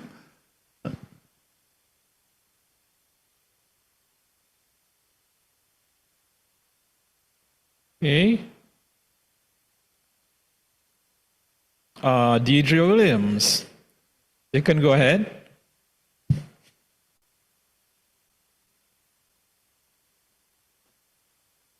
Does she have to be made allowed to speak? I'm wondering. All right. Yes, I think I hear you now. Great. Yes, I was very interested listening to the other suggestions. I was very happy to hear Tarek talking about CIGF, because for years and years and years, CIGF provided English translation for participants coming from the Anglophone parts of the world. And there were maybe 8 of us out of 60 or 70. And we had to lobby later to have Portuguese translation for people from Brazil who did not speak Spanish. It would make me happy to know that that link was not being dropped. But as well as expanding beyond English language, why can't we use the technology to keep us going in between sessions? That's something that has puzzled me for ages. We go and talk about internet and digital, and isn't it wonderful? But we seem to be awfully reluctant to use it to bring us together, which is what it was supposed to be all about to begin with. So, over the years, I can remember fighting with Nigel. I don't know if he remembers, years and years ago, about how important people were in terms of the technology, because the CTU at that point was about the technology. Well, now the people, the techies and the non-techies are coming closer and closer together. They live in the same world. They are affected in the same ways. So it's very important to foster that dialogue. There aren't, as far as I can see, any right answers. You've heard me fighting these few days about best practice. I dislike best practice, but good practice shared is great.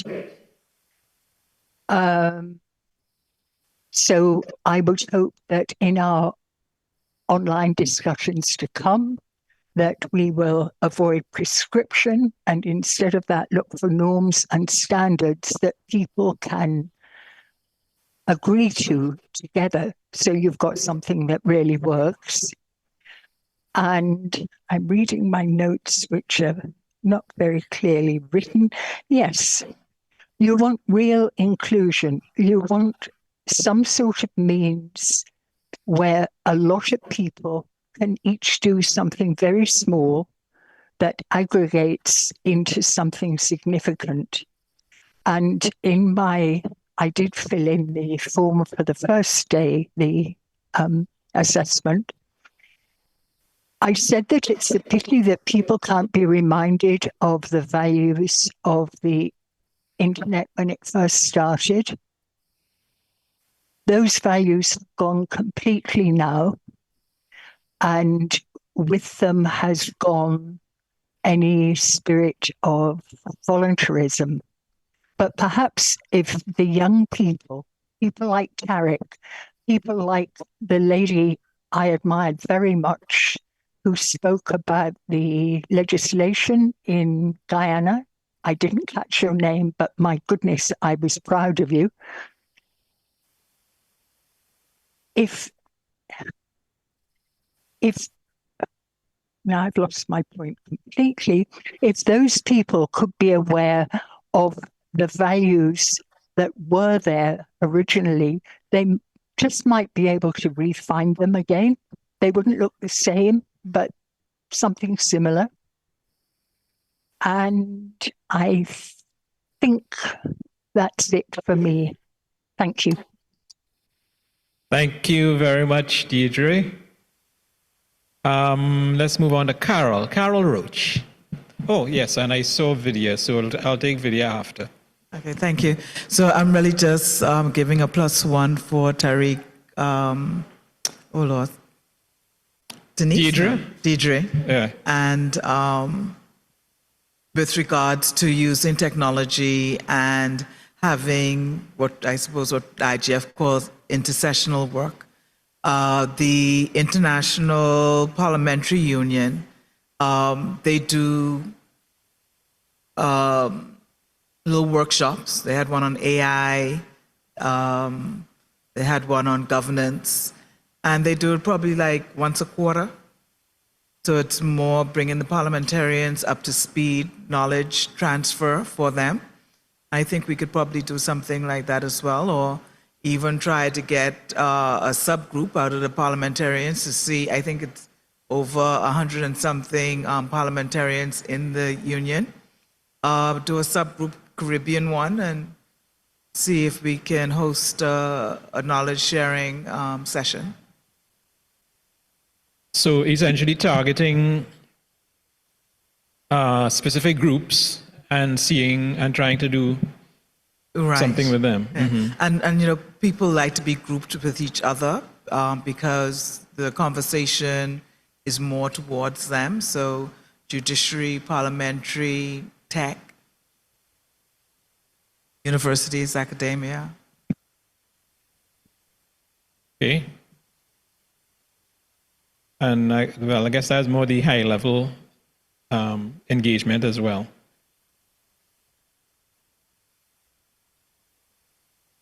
Okay, video.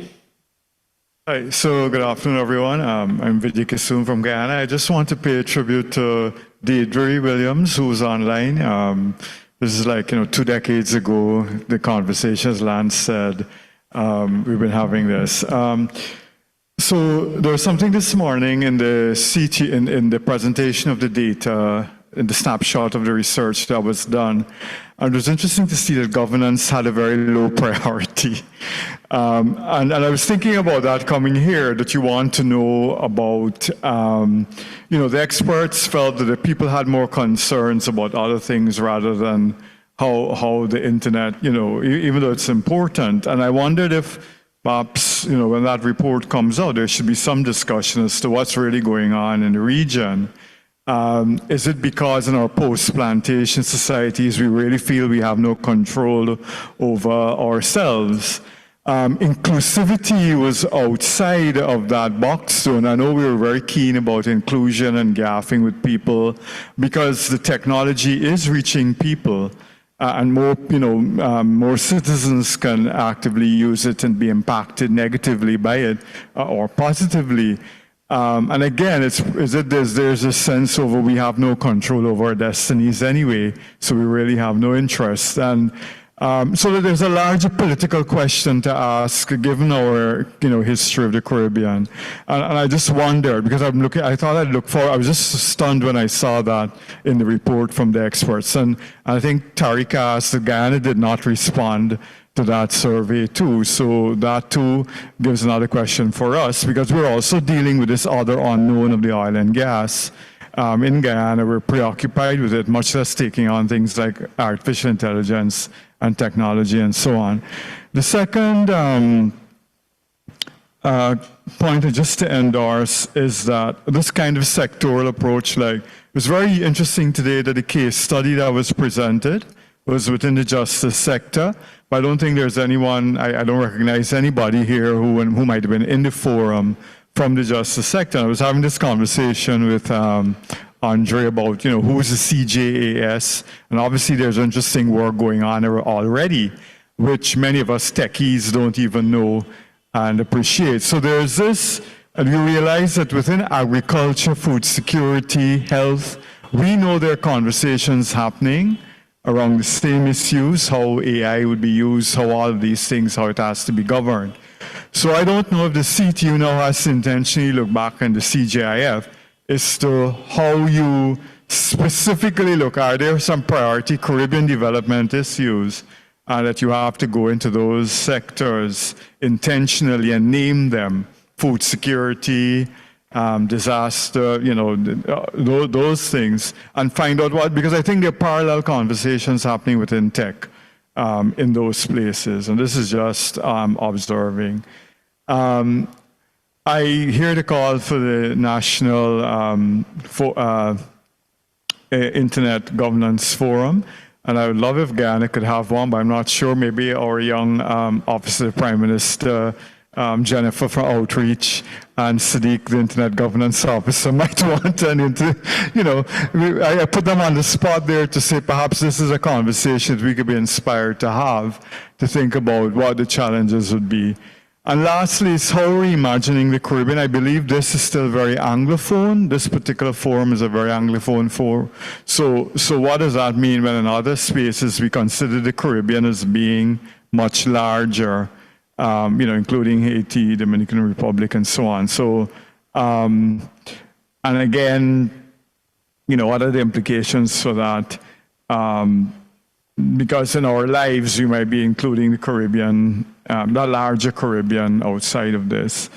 There's a, I do not know that, and I watched how this forum, and I'm curious, and I don't know, I know you have civil society there, and civil society is changing, but I'm not sure how the forum is interacting with civil society and bringing on civil society as a stakeholder. I know the SG mentioned some specific groups, and I'm just wondering, and I know that, you know, this thing about inclusion, it has to be very intentional. I made a point on Wednesday about the disabilities. I know you're doing the youth forum already, but it's perhaps to think as one of your intersessional sessions is how you look at the issues of inclusion, because that thing with inclusivity, obviously our telecoms experts who might be informing a lot of what we're doing have little or no interest in inclusivity, it seemed, from that snapshot that came forward this morning in the survey. And I said, when we see the report, it should be interesting to help guide us, right? So, thanks.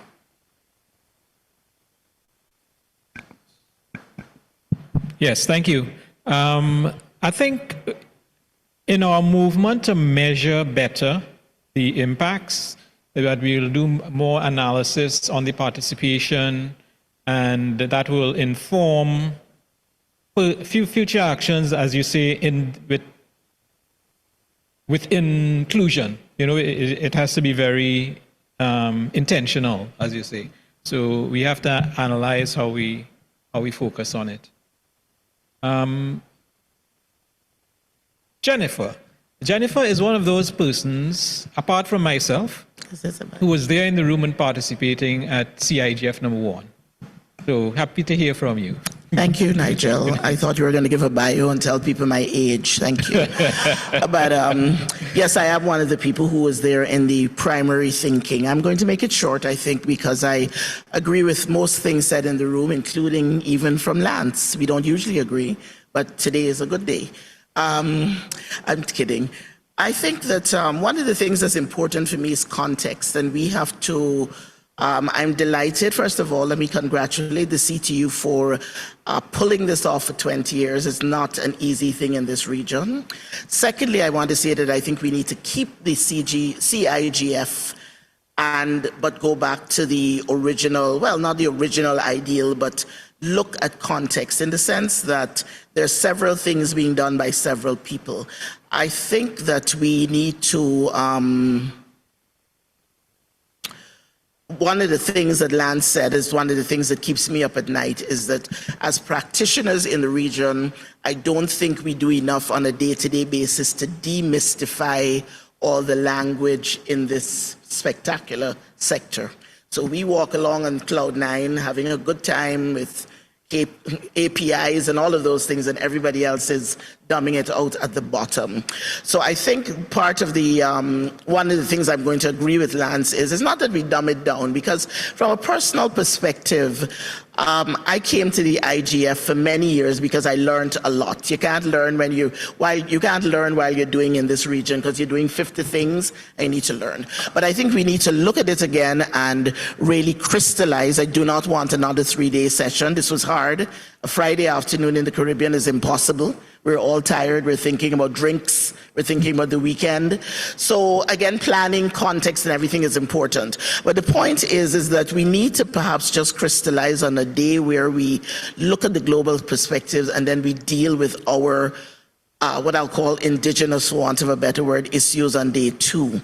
We are fast, as I looked at the reports here, and I look at reports every minute of my life, we are fast, unfortunately, becoming the digitally invisible, whether we like it or not. We are, our names are not in those reports, etc. I was happy to see that the CTU gave some input on the digital compact. The digital task force, through me, gave something. You don't see it in any of the reports from the UN. So we are becoming invisible and digitally invisible, and we have to, I think, take care of our own business. One of the things that I didn't like, and I just say this is at the empirical level, but one of the things that I didn't like, and that is coming into our ethos in the region, is that we continue to have stacked meetings and then tell people they can't speak, or you're taking 2 or 3 questions.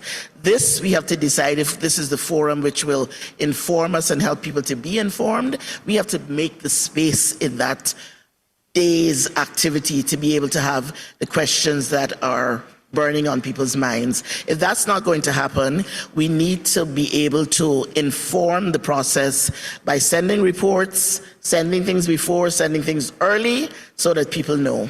I heard the issue bandied about national IGFs. Please quote me correctly if you're going to quote me. I don't support that, because 10 years ago we had a mandate from the heads of government that every country should have a national committee to deal with. It was ICT then. The nomenclature has changed, and that is what I support, because if we keep watering down in this small region with sometimes 5 practitioners, 50 committees, we're not going to get anywhere. Sorry, I didn't hear that too well. Each region should have a national committee to deal with ICT. That time it was ICT. So I think if we still push for that, the IGF issues and that type of thing will come up, and the member states will get an opportunity to ventilate there, and then come here perhaps at the larger regional meeting to really learn and ask the questions that they need. A lot of the good from the IGFs in the first 5 to 7 years was the opportunity to network with people you would never meet again in life, or probably would never meet outside of these shores. And so I encourage you to try to do that again. And we really need to interrogate the agenda. I heard several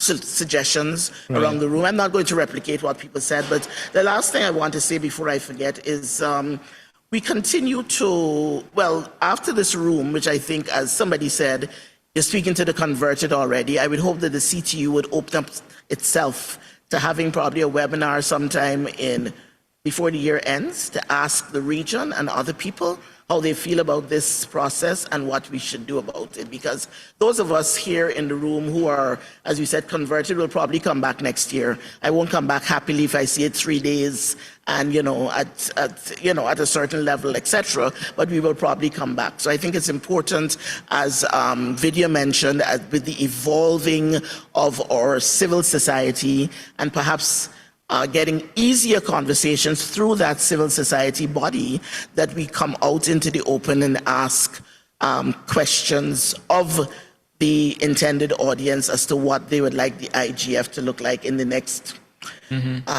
X years.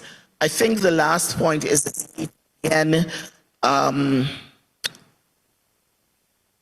we probably said it and I probably said it. We need to go back and look at what the raison d'etre was in 2025 or whenever we started. Yeah. It can't be the same, but I think we need to be able to look at that, interrogate ourselves, and come back out with something better, which really services every single soul. That somebody can find something on the agenda of what is being done to really say, let me go and sit in on this session and be educated or whatever. There are several other thoughts in my mind. If you do have the open webinar, I will come back to speak on them. Last thing is that I make the point about CTU keeping it at a regional level because the CTU is a regional organization and you have a certain remit. Again, we have the quarrels in the region about everybody doing everything, and that is something that you need to be mindful of. But I make the point, and I made it before, about reporting, and it's not a light comment. Everybody rolls their eyes about the Secretariat and says all we do is reporting and meetings, but that is what keeps the beating heart of the regional integration movement going. If you didn't know what happened last week in a community council meeting or whatever, how would we know that we're not repeating something that has already been done? So reporting from this forum and similar forums is particularly important because that is what will help the member states to say, okay, somebody is feeling my pain, and perhaps we can talk about it and deepen it and then move and roll it up to the this regional one whenever it comes around. So thank you. Thank you. Before I let you go, though, what is the distinction you make between a national committee for ICT and a multi-stakeholder structure like a national IGF? I'm not making the distinction, and I haven't really thought about it. That's a good question. But the intent behind what was mandated was a multi-stakeholder committee because we were very sure, and they were very sure at that level, that they're not even reaching into civil society, and private sector was very, I wouldn't say reluctant, the private sector is busy doing business. So they wanted the member states to really pull those bodies together and have the discussions there, trash them out, and then the regional organizations and processes would do the rest of the work. So that you would have to, it would roll up, it would be a rolling system. But there was no distinction. It was supposed to be member states, public sector, private sector, and civil society in every member state. Right. Okay, understood. Okay, so if we get better at getting that mix together, I think it would help to address what you've said. Cook, yes. Thanks for that, Jennifer. I'm just noticing that we are over our scheduled time, but please. Yes, yeah, I'll be short, and although, well, I should start by saying that I agree with what all I've heard before, so I won't repeat on any of those points that I have. However, I do want to talk about the Caribbean Youth Internet Governance Forum. Yes. Because I do see that, if we're looking at the next 20 years, I do see the expansion and the sustainability of what I will call the youth arm of the Caribbean Internet Governance to be what is needed if it is we are to see an internet governance or digital governance within the next 20 years. And that can also, I guess, in encouraging the national IGFs, encourage also a youth arm in those IGFs as well, because comment was made earlier in terms of getting to the general public, getting to those who might actually be used as vehicles to channel this discussion on internet governance. If you get to the youth, then they'll get to their parents, they'll get to their grandparents, they'll get to their community around them, and then you can have that discussion and you can build from there. So when we have them engaged now, in the next 10 to 20 years, they'll be the ones that will be replacing us and be knowledgeable to do so. Also, in terms of the opportunities for the youth arm of the CIGF to engage with its peers, I think there are existing resources and expertise that they can tap into that are not originally geared towards that audience, but it can be tailored towards that audience. For example, there's the ITU cyber drills that happen every year. And it's a practical exercise, but it's more geared currently towards professionals. But there may be opportunities for a similar, I guess, version of it that could be considered for, the youths of society, so to speak. And with these IGFs, the youth IGFs, they could be used as a vehicle to get that, I guess engagement or involvement of, of the youths of society. Right. Particularly those interested in ICTs, and of course, those who may not know they have an interest in ICTs, but may be encouraged to do so thereafter. Right. And last point I had, I'm encouraged by the impact assessment that you had down as one of the action items coming out of the, I guess, look back at the last 20 years of the CIGF. And I do hope that that could be done not just at a regional level, but a national level as well. So more so the involvement of the national IGFs in that impact assessment as well, where applicable. Okay, so impact assessments at national levels as well. Yeah. Yeah. And I think I'll leave it at there for now. Thanks. Thank you very much. But I'll say thank you very much to all who have spoken here. I mean, we've taken some notes and highlights here. I think there is support for trying to move the CIGF to bigger and better things. In increasing the engagement and the strategy possibly for stimulating more national IGFs. But the key point being stimulating the gathering of the multi-stakeholders at the national level as well. So I will thank you all for that. What I will do is we will compile and kind of organize the feedback, and it will be a part of the report of the 20th CIGF. Jennifer mentioned reporting. One thing I'm proud to say is that one can find a report of each CIGF on the CTU webpage related to internet governance. Actually, there might be one missing, but in the main, they are there. What we could possibly do is maybe highlight it some more, or aspects of it, to focus and communicate it to relevant stakeholder groups that we are targeting. Hey, we are dealing with, or the CIGF dealt with this particular issue of relevance to you, and this is the idea that came out. It might just be for information's sake. It might be to get some feedback or action or lobbying for some action. But we could probably try to use the outputs from the CIGF to better effect. And the point is also taken about maybe more intersessional work, using the technology for the purpose, whether it's a webinar or, well, what we tried initially was an online discussion forum, right? It still exists, but people have to think and want to go to a forum, to an online discussion forum. So the activity has never been high, but it has, waned. It has varied. It has varied depending on what topics might be there.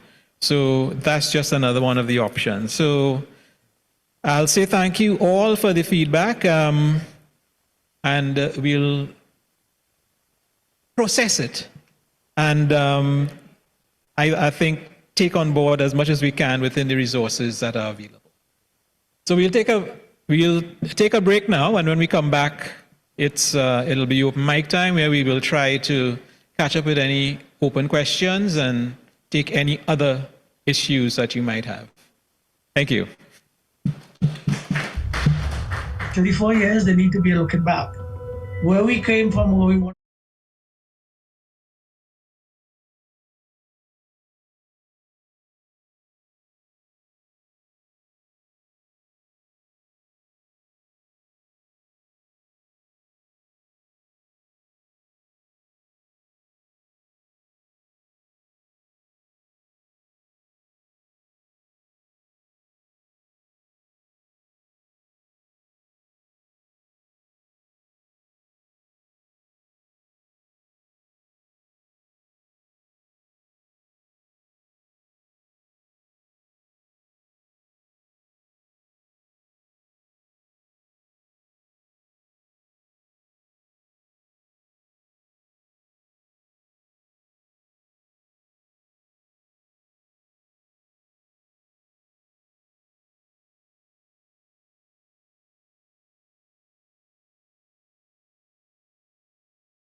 If you can kindly rejoin us as we commence this afternoon's open mic.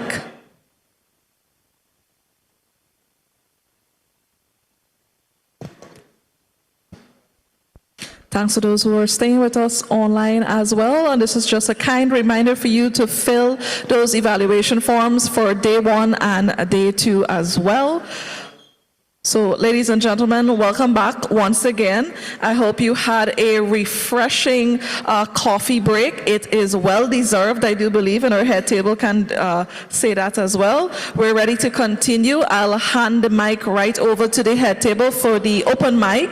I do believe that we have some new faces joining us this afternoon. Let's have the discussion, let's have the ball rolling, and let's have a great day to the third Caribbean Internet Governance Forum. Over to the head table.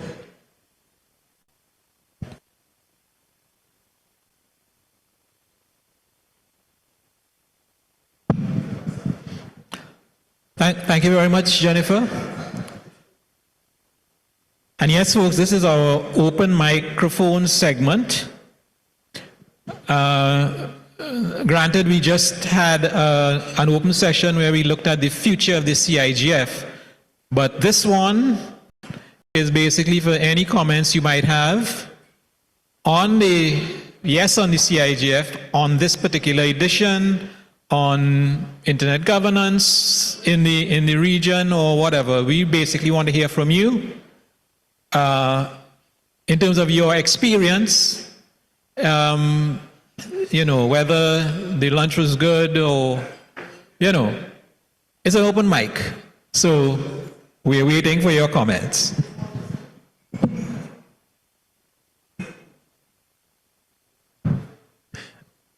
And let me encourage those of you, in particular the young people, if you haven't yet made your voice heard, this is the perfect opportunity. And it is open mic. This is not about the future of the CIGF. It could be, you know, whether TikTok is an authentic source of news. You know, you could ask that question. You could, whatever is of your concern to you, feel free to raise it here.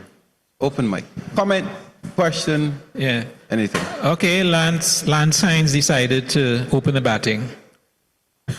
I'm not sure he could take fast bowling, but let's see.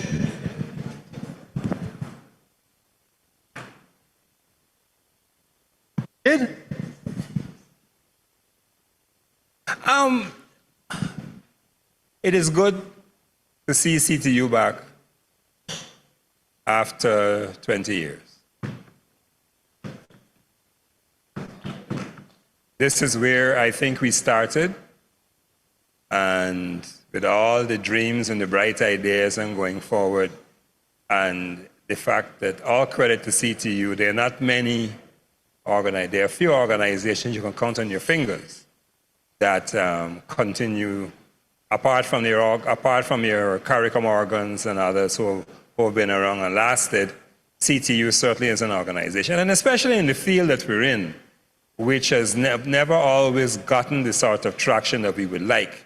And the fact that CTU has withstood that and continues to be an organization driving the policy that we need, just for me is to offer my congratulations and kudos for that. And of course, I'm still around, and all of us are still around, so we will continue to support CTU in the work that they do.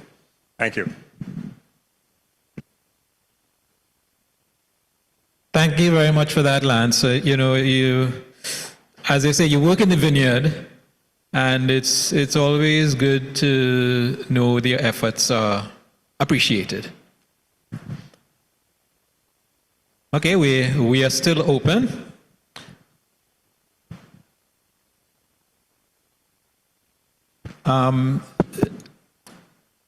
Yes, one of the young people that is Hello again, around. everybody. Yes, please. Thank you for this opportunity to speak. At every event that I get the chance to speak... Could you say your name again, please? Oh, sorry, my name is Anelia Bacchus. Right. So at every event that I get the chance to speak, I always have one plight.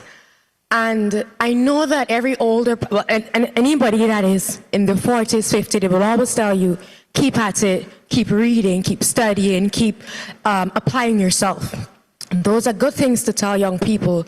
But I think that sometimes we fail to realize, or the older generation fails to realize, that sometimes if they were to actively play a role in shaping someone's future, that their progress will be faster.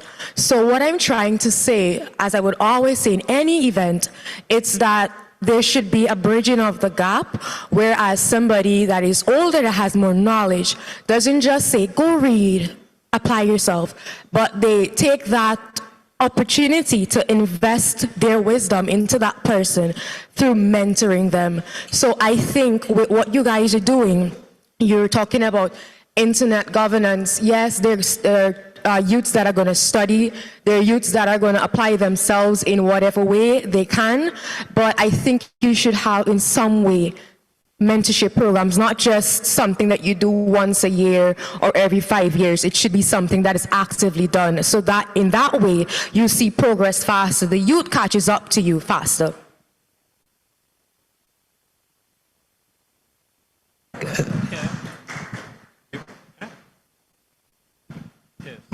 Thank you very much for that suggestion. And I'm going to point squarely at Tariq over there, who has been doing a lot of work. We had Nia who spoke as well, and she's the youth envoy in the CTU. And we've been, for that very reason, I think in one of the videos I talk about the next generation of young people who are to take over from us. This is the third Youth IGF. Again, we look at the formulation of the CYIGF. We don't want it to be an initiative of the CTU. We want it to be an initiative of the young people with the support of the CTU. And in my mind, I see a youth arm of the CTU in much the same way as you have a youth parliament. And that they will support, work along with the CTU in the hosting of our meetings, even with the ministers, with the executive council members. So there's a huge role, definitely, for young people. Whatever the recommendations coming out of the youth network, including internships, we do internships on an annual basis. We would love the opportunity and scope to increase those opportunities for the young people. We supported and fought hard to get some of the some young people from the region. I think there were about 14. And again, that's where I met Tariq in the Generation Connect initiative of the ITU in Kigali, Rwanda. And the ITU also has a number of youth initiatives that we try to expose our region's young people to. And so thanks for that suggestion. We will take note, and we will ensure that we push a little harder, working along with Tariq and the Youth Network to give more opportunities for young people and for their mentorship and development. Thanks. It seems like, sometimes we tell the youth, oh, just go for it, do it on your own. But now I'm seeing here, as well as at the Global IGF, they want you to still at least hold the pinky finger, which is good because, you need this cross-generational connection. I don't know if Tariq... Actually, Tariq, why don't I invite you up here? Yeah. Come up here. I don't know, are you a part of the... Tariq? Are you a part of the Youth IGF working group? Right. So they're going to put forward, or they have put forward for the Global IGF to approve a mentorship program, and they've they have a document which they want the MAG to approve. So once that is, or if it is approved, then it's something that the NRIs can jump on. I don't know if you want to talk a little bit to it, if you're able, Tariq. This is the mentorship from the working group. Actually, Carol, we only joined the working group about a month ago, so I don't have much knowledge on that. But what I could say, as we're on the topic of the youth track at the global level, is we have also put forward, on the 20th, which was the day before we got into here, I think, there was a youth-led event at the Asian Pacific IGF. And so one of the initiatives that we're probably considering for the next Caribbean Youth Internet Governance Forum is to invite that youth track to come and have a session here. So that way we, also not just target the Caribbean audience, but bring in outsiders as well to see and join and, understand what our discussions are like. Thank you.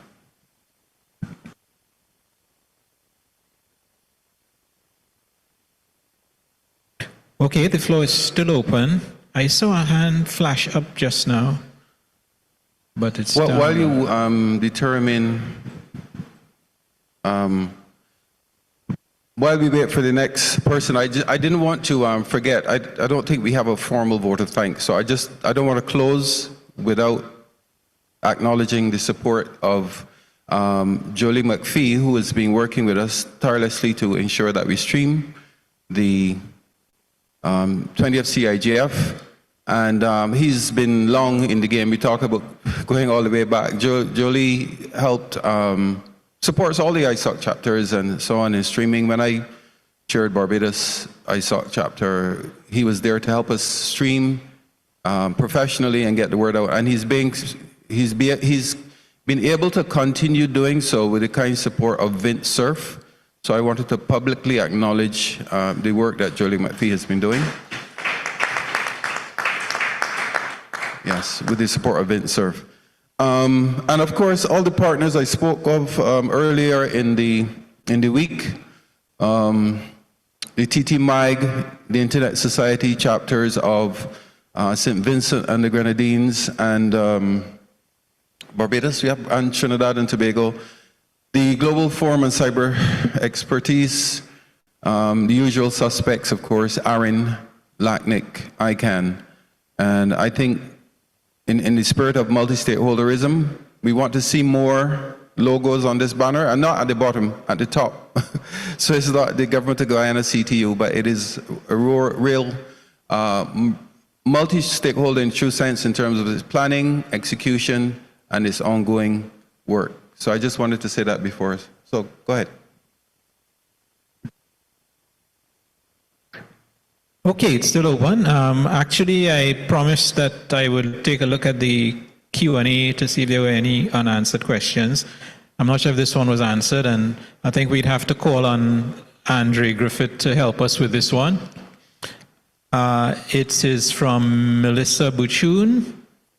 It says, most rural areas don't have stable internet access, and also it's very difficult to gain access to villages. What procedures are in place? Well, let's say procedures, but maybe it's plans in terms of rural areas for connectivity. Anything you want to say on that, Andre? Sorry, good afternoon. Yeah, this came up earlier. I think there was a question on the floor, and we went into some of the details of the government's direct provision of services to precisely those communities. Once again, there exists a project under which I think some 17 or 18 million US dollars was budgeted and approved to fund the rollout to, I think, over 200 communities. And in each of those communities, you would have had at least one access point, 3 access points, sorry. One at the school, one at an ICT hub, and one at a health center. So that project is underway, and that is, I think that is the direct response on the part of the government of Guyana, executed through the National Data Management Authority and that hinterland and poor and remote communities project, which is out of the Office of the Prime Minister.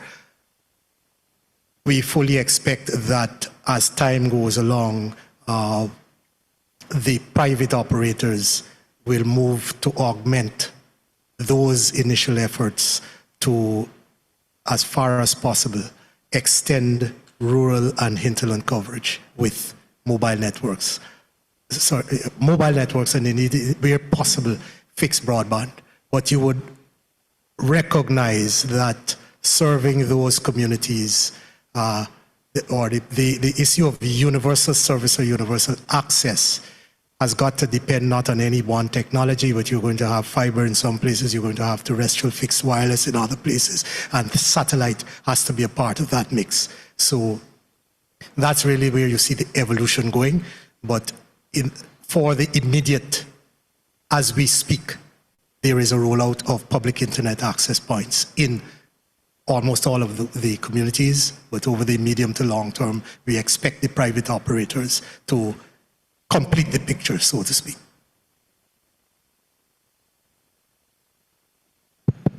Thank you. Head table, if I may as well, just to follow what Mr. Griffith said, we were speaking about rural communities, but also through the government of Guyana, there is also the public internet access points that offer free services in the urban communities as well. So that's given for persons that we try to offload any amount of expense so they could go to certain areas, have access, take their devices, electronic devices, and be connected as well. As much as we try to focus on the rural communities, we also give the urban areas as well some amount of satisfaction and also relief with the internet access.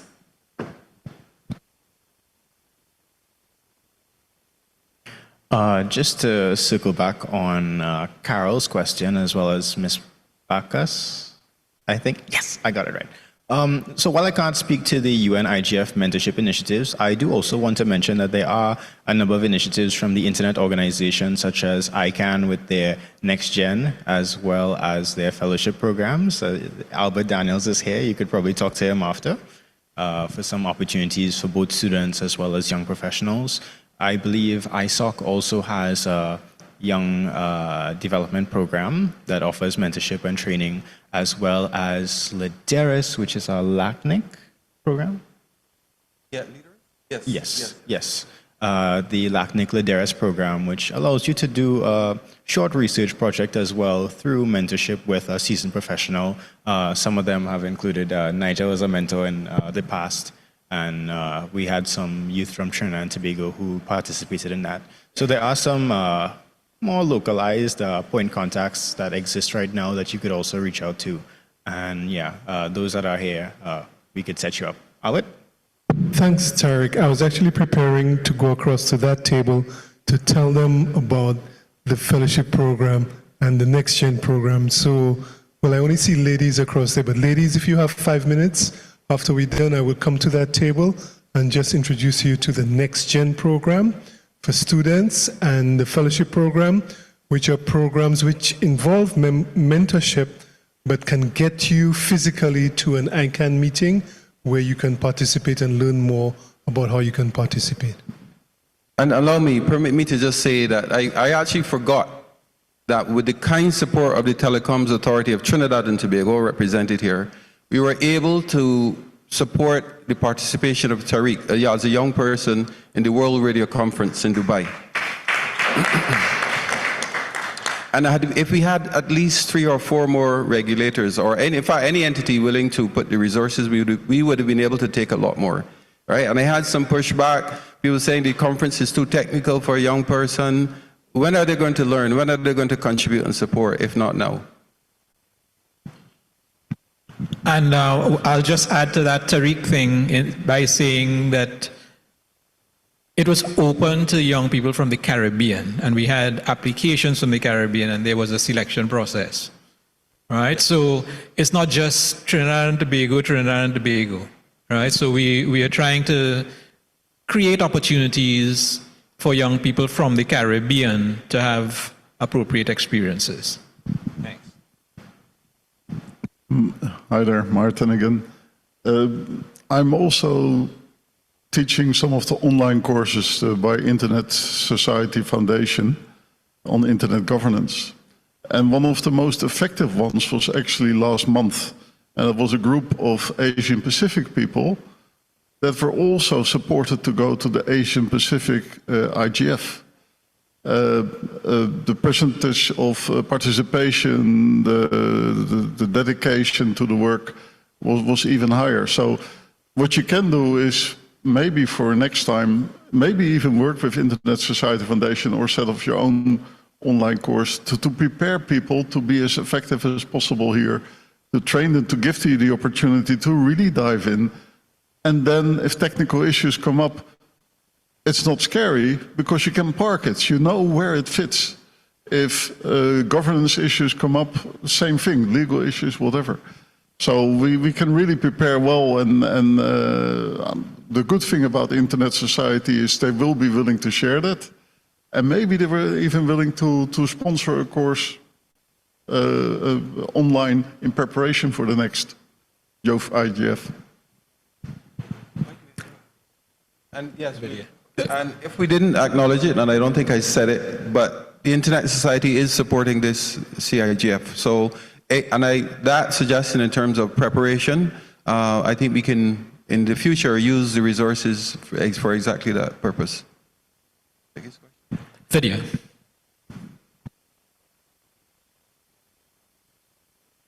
Thanks very much. And in the spirit of open mic, I just wanted to just switch. This morning, in this discussion about law, there was a brief discussion about law and concerns about the law on human rights, and that the Guyana legislation might be stifling human rights. I think I just wanted to add to. I think we had an interesting moment where when the bill was read, that particular cybercrime bill was read, our society realized that there are particular clauses in the bill about sedition, etc., which would have been stifling freedom of speech. And whilst that conversation was happening, I went back to the Act, download the Act, read the Act, and I realized that clause had been removed in the discussion because of the pressure from civil society.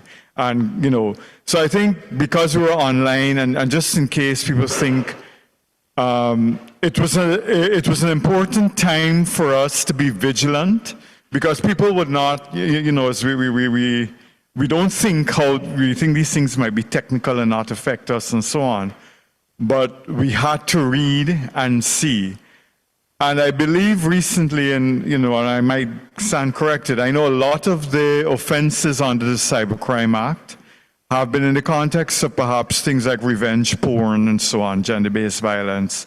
So, but again, that we have to be vigilant, be mindful, and be aware, because our human rights framework has to be, we have to be mindful of our human rights framework as well.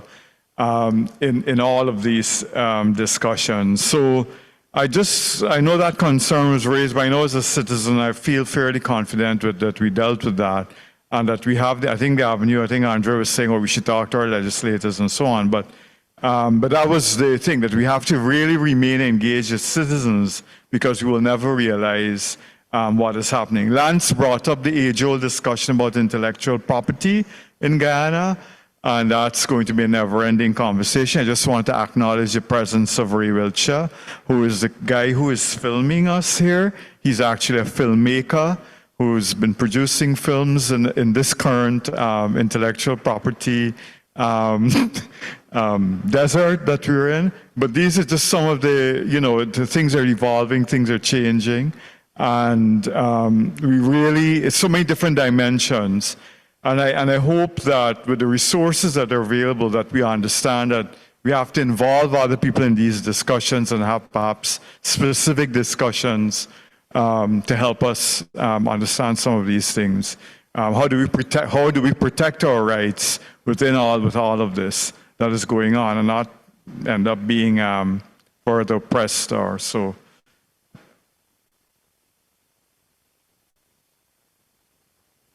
Thank you. Let me see. I'm not seeing any hands online here.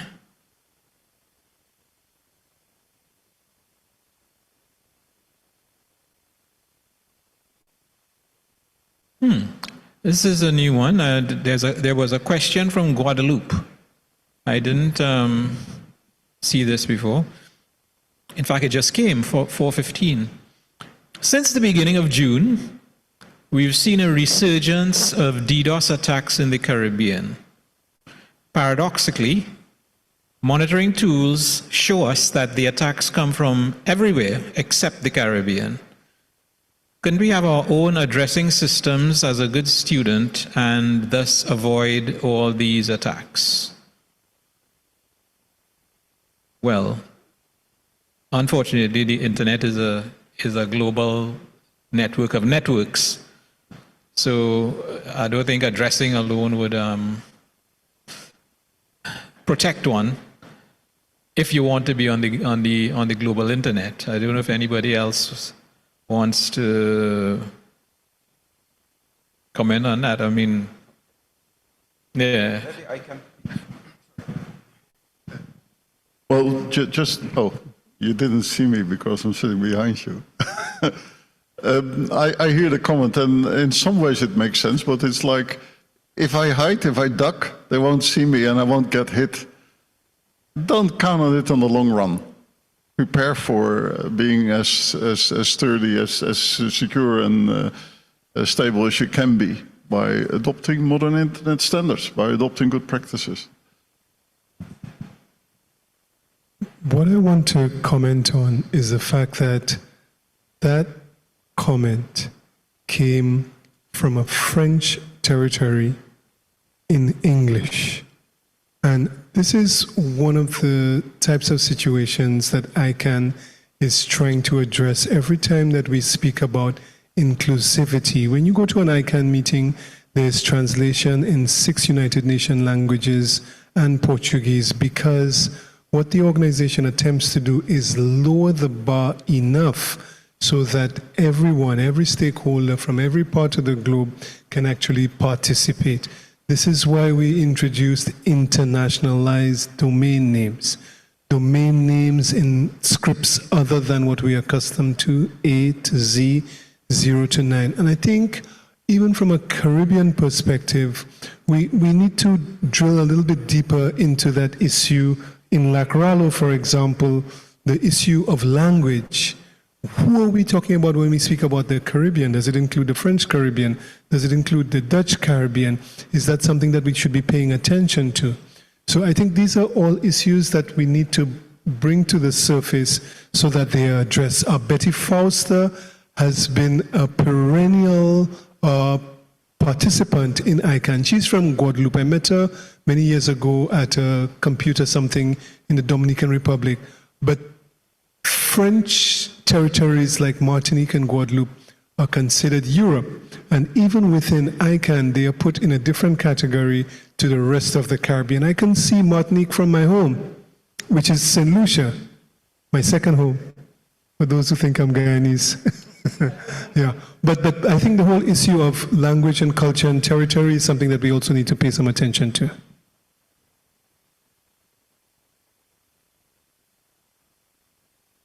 Seems like Kevin Swift responded in Creole on the chat. So maybe we're getting there.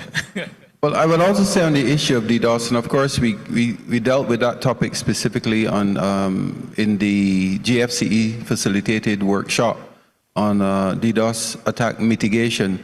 But it is clear that we have a lot of work to do in terms of implementing good practice, implementing standards across the board, leveraging initiatives like manners and kindness, and so on. So we do have a lot of work to do. A lot of that is falling as we move forward with SHRN and OSEPA from the CTU's perspective. Of course, not that we can or even have the capacity to do ourselves, but we want to be able to leverage what we call, we've developed this project called the Caribbean Internet Resilience Project. And part of what we've started to do is the DNS Observatory to look at the standards that have already been implemented to mitigate against cyber threats. And with the right resources, we think we can move that forward. In particular, taking into account some of the recommendations coming out of the GFCE session yesterday. Thanks. I see Deirdre Williams. Go ahead.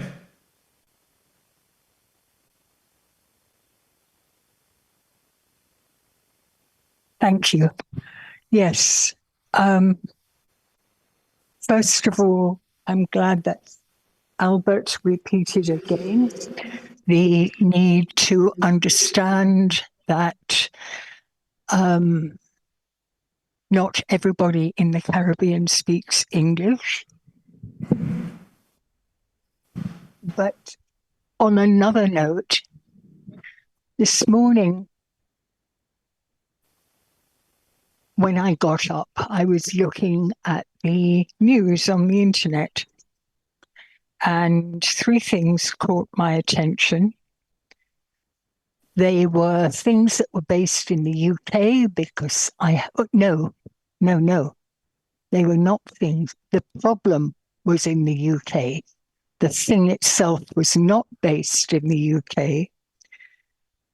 The first one was a suicide site where people were being informed about how to commit suicide and how to find a companion with whom you could commit suicide.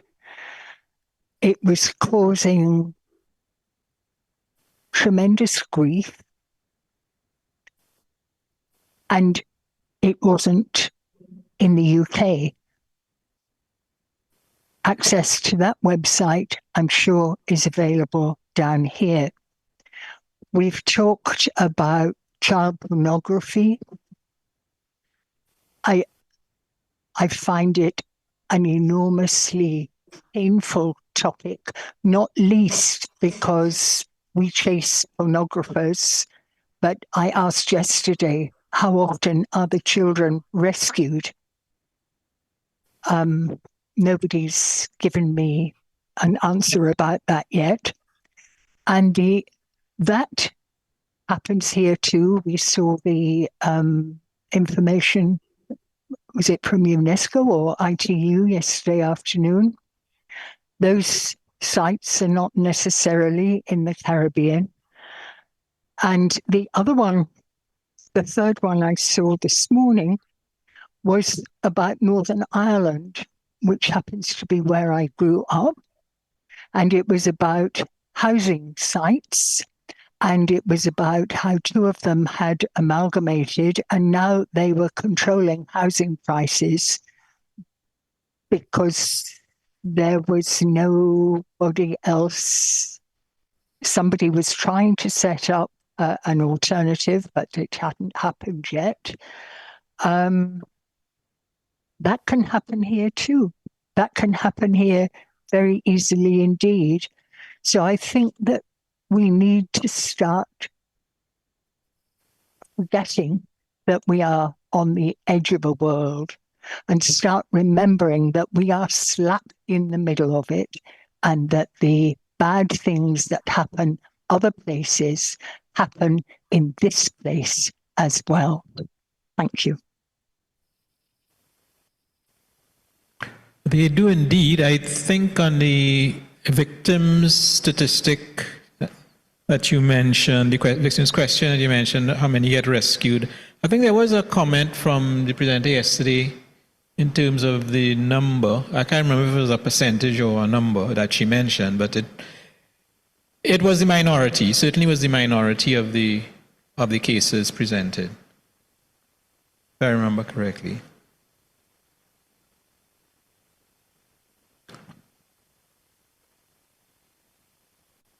I don't see any more hands right now, and we're probably at our schedule. Well, in fact, we passed our scheduled time. Yes, it's 4:30 now. All right.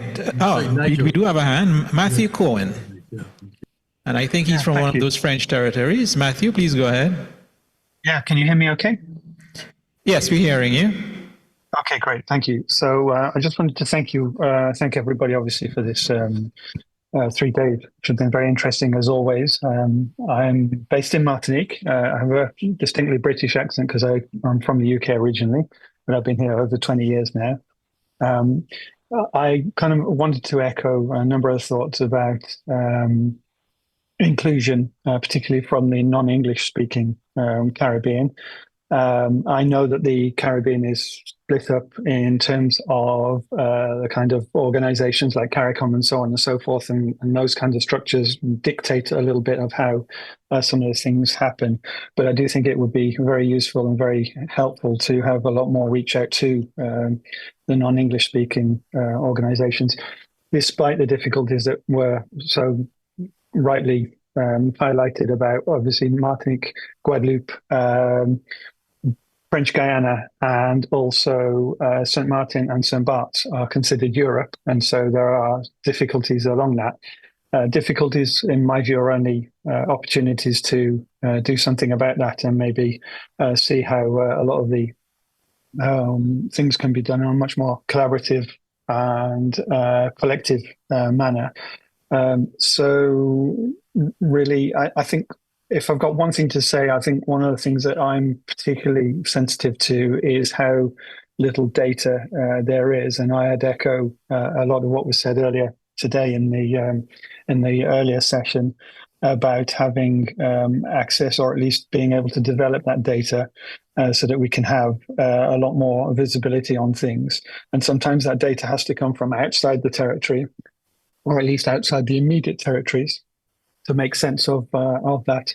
I think Thierry in Guadeloupe was getting to that. I think central to his question, I think, is a lot of the data. So how can we, what things are we lacking? What's the gap analysis there that can be done? I myself, for the last 5 years or so, have been trying to be as active as possible on internet governance and being a lot more involved in ARIN, but following along, well, obviously, with IGF and some of the IGFs around, despite me being from only in Martinique, but trying to be interested and see how I can bridge that out. So here's my kind of reaching out, saying, holding out the hand, saying, what is it I can do? I have quite a lot of contacts as well throughout Martinique, Guadeloupe, and Guyan. French Guyana, sorry. And so it would be something that I would be very much willing to do and very much motivated to do. So if there's anything I can do to kind of help bridge those gaps, I speak French and English. I understand Creole. I don't speak it very well, but I understand. So that's it. That's really what I'd like to say. Thank you for putting this on. Keep doing it. 20 years. I'd hope to be alive in the next 20 years and be at the 40th. So here's to that. Thank you. Thank you very much. I think we take the point on inclusion, definitely.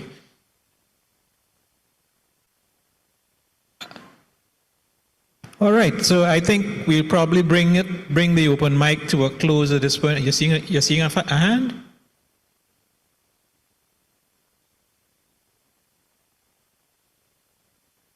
Yes, there seems to be.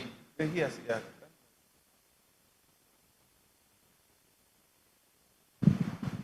Colin? Hi. Yes, go ahead. Sorry. So, Albert, we just want to say that the Guyanese here have been so impressed by and inspired and so on, and ashamed that we don't have a National Internet Governance Forum, that we've just been chatting here, and we think we'd like to convene the first one, Lance and Andre and Jennifer and Sadiq and Marsley and Ghosh and so on. So I'm just asking people here, we just want to use this space to say that we have to just get logistics. But if you want to leave your contact details with Marceline, who is here in her own capacity, not as NDMA, she told me, right? So just for that on record. So please come and leave your contact details here. And once we convene, we will get to convene and get back out, because we think after this forum, we should go back to, it's something that we have to think about doing seriously. And so if anybody is interested, it doesn't have to be a techie, it's not a techie forum as we're learning, right? So just to put that down and to say, yeah, that's what we hope. So hopefully there will be a Guyana IGF report at the next Caribbean. Yeah, we have to manifest it. So there will be a Guyana IGF. Round of applause. Right, Lance? Yeah? Report against the Guyana IGF. At the Caribbean IGF. And if there are other Caribbean people listening who don't have IGFs, we hope you will go and do the same. Right. And thank you, Marcin, for agreeing to do that. Right. So this is the person to come. And that's really good. And I honestly believe that a national IGF in Guyana would be like an IGF on steroids, right? But given the geographic makeup, I could see it. It certainly doesn't have to be here. It can go out into the community, but we can talk. Happy to help and support. There's a newly minted ISOC chapter, as far as I understand. They can be a key stakeholder, and of course, we're here to help as well. But we are in the wrap-up session now, so. Yes, thank you very much, SG. Essentially, at this point, if I look at my agenda, it says conclusions and next steps. So we've come pretty much to the end of the 3 days of our CIGF. We've done some of what we usually do in terms of getting liaison statements from our regional IGFs, greetings from the various partners who put this thing together. The Youth IGF, happy to have had the third Youth IGF here, and they examined multiple different topics. We had a day that was curated by the Global Forum for Cyber Expertise through Representative Mr. Martin Botterman. And that was yesterday, where we dealt with internet standards, the most technical day, one would say. We dealt with the technical standards and came up with some very good ideas, in fact, as to how to spur the implementation of these standards in the region to improve the resilience of our internet. All right. We got some presentations from the UNODC and also Meta about data for good. And it makes you realize that the value that one can derive from seemingly the most mundane bits of data. And then today we looked at some of the hot topics in internet governance, in particular AI, again, internet resilience and cybersecurity, and digital economy, where we looked specifically at the ICANN GTLD program, and the GDC, the Global Digital Compact, was also examined, as well as what we had, I guess, a very short visioning session for the CIGF. Every CIGF, we tend to have some sort of a workshop, and that one could say was our workshop there, where we envisioned where we wanted to take the CIGF to go forward. What would happen next, actually, is we have quite a short window to get the report done this time. So within a month's time, today is the 23rd, I would say by that time in September, we should have completed the draft. We should have completed actually the report of the 20th CIGF and posted it. So I'll invite you to look there for the summary of the overall discussions and the outcomes, including the action items coming out of our work yesterday and out of our visioning session today. And I'll depend on the IG community in the Caribbean, essentially, to help keep us honest at the CTU Secretariat by supporting the active follow-up of the various action items. And if you're not seeing action being taken, or if you want to assist or support the actions that we proposed out of this forum, we'll also be happy for that assistance.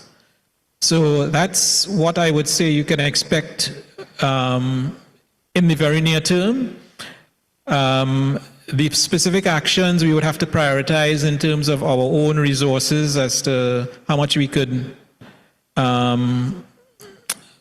much resources we could put on this item as opposed to that one. But we are inviting you to engage with us on any matters, right? You can engage via the website, you can engage via emails, and it's quite simple, CIGF at ctu.int for CIGF issues. All right, or you pretty much would have our contacts. You could contact and communicate with any of us. So I would like to thank everybody who participated in person and online. I'm happy to see that the Guyanese and see and hear that the Guyanese attendees were inspired enough to spawn a plan for Guyana IGF. And I really do look forward to getting your report at the 21st CIGF.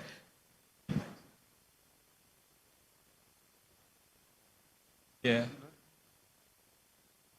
Yes.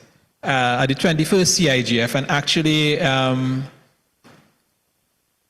we have had an agreement to host from Cuba, who is a CTU member.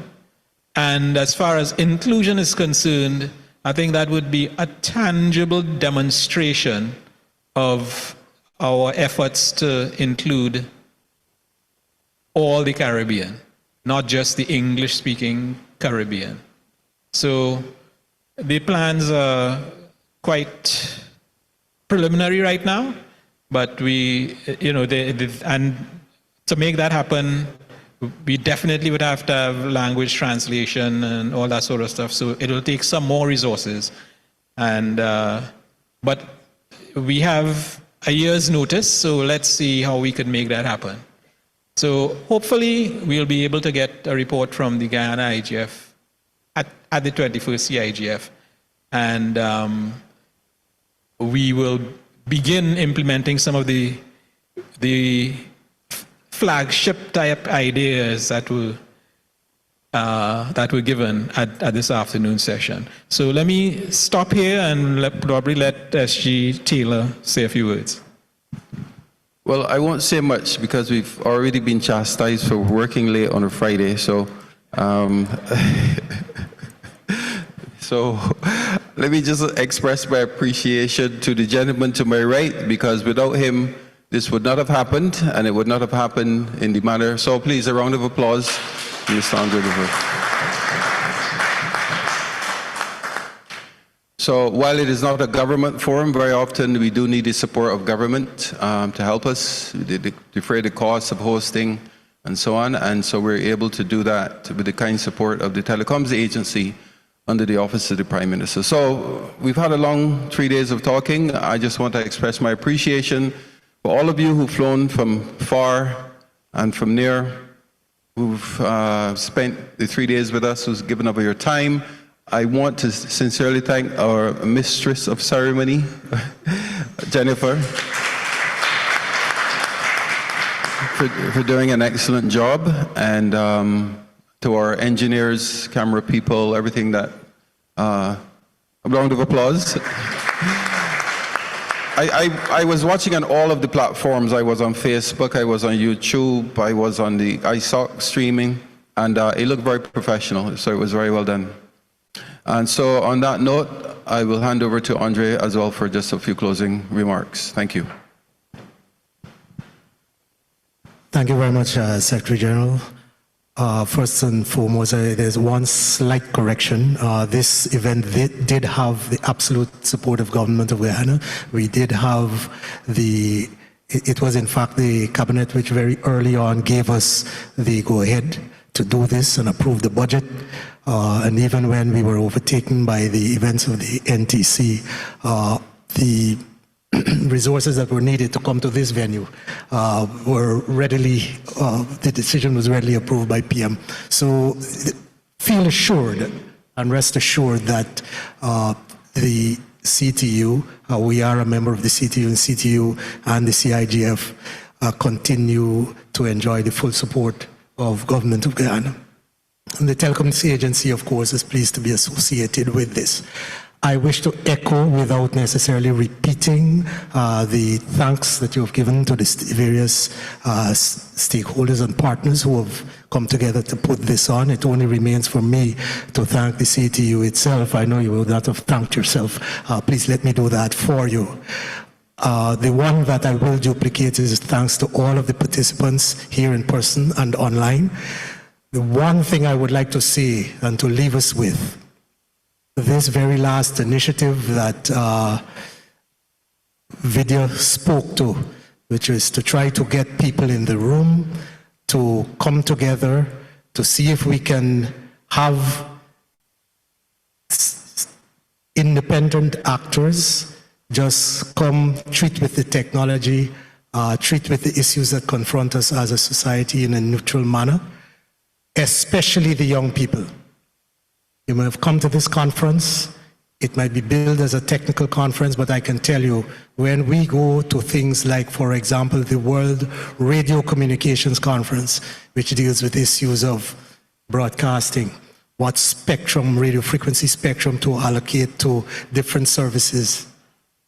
Probably 4 out of every 5 persons in the room is an attorney, not an engineer. Right, so when we go, those things, when we go to do training on regulation, the people who are conducting the training to us, they are economists, they are attorneys, they are people with MBAs, and so on. So this is not just for engineers. And so for the young people, you are here from UG, the young lady, I think Ms. Bacchus from the law faculty, go back and spread the word, because the more people that we can bring to the table, it is the more benefits that can accrue to all of us. So I would really like to encourage you to get involved, give your name. Video, who's the person who is connecting the names of Marceline? So please stand, Marceline, so the people in the room can see you and they can know where to go before they walk out of the door this afternoon. And let's see.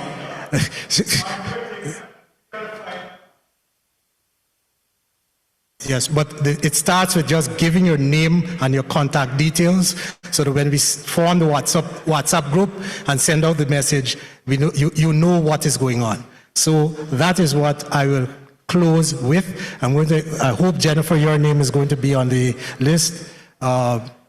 Jennifer to my left and not Jennifer to the front, but sorry, not meaning to exclude. But anyway, let me quit while I'm behind. Thank you very much, everyone, for coming. And take care. God bless.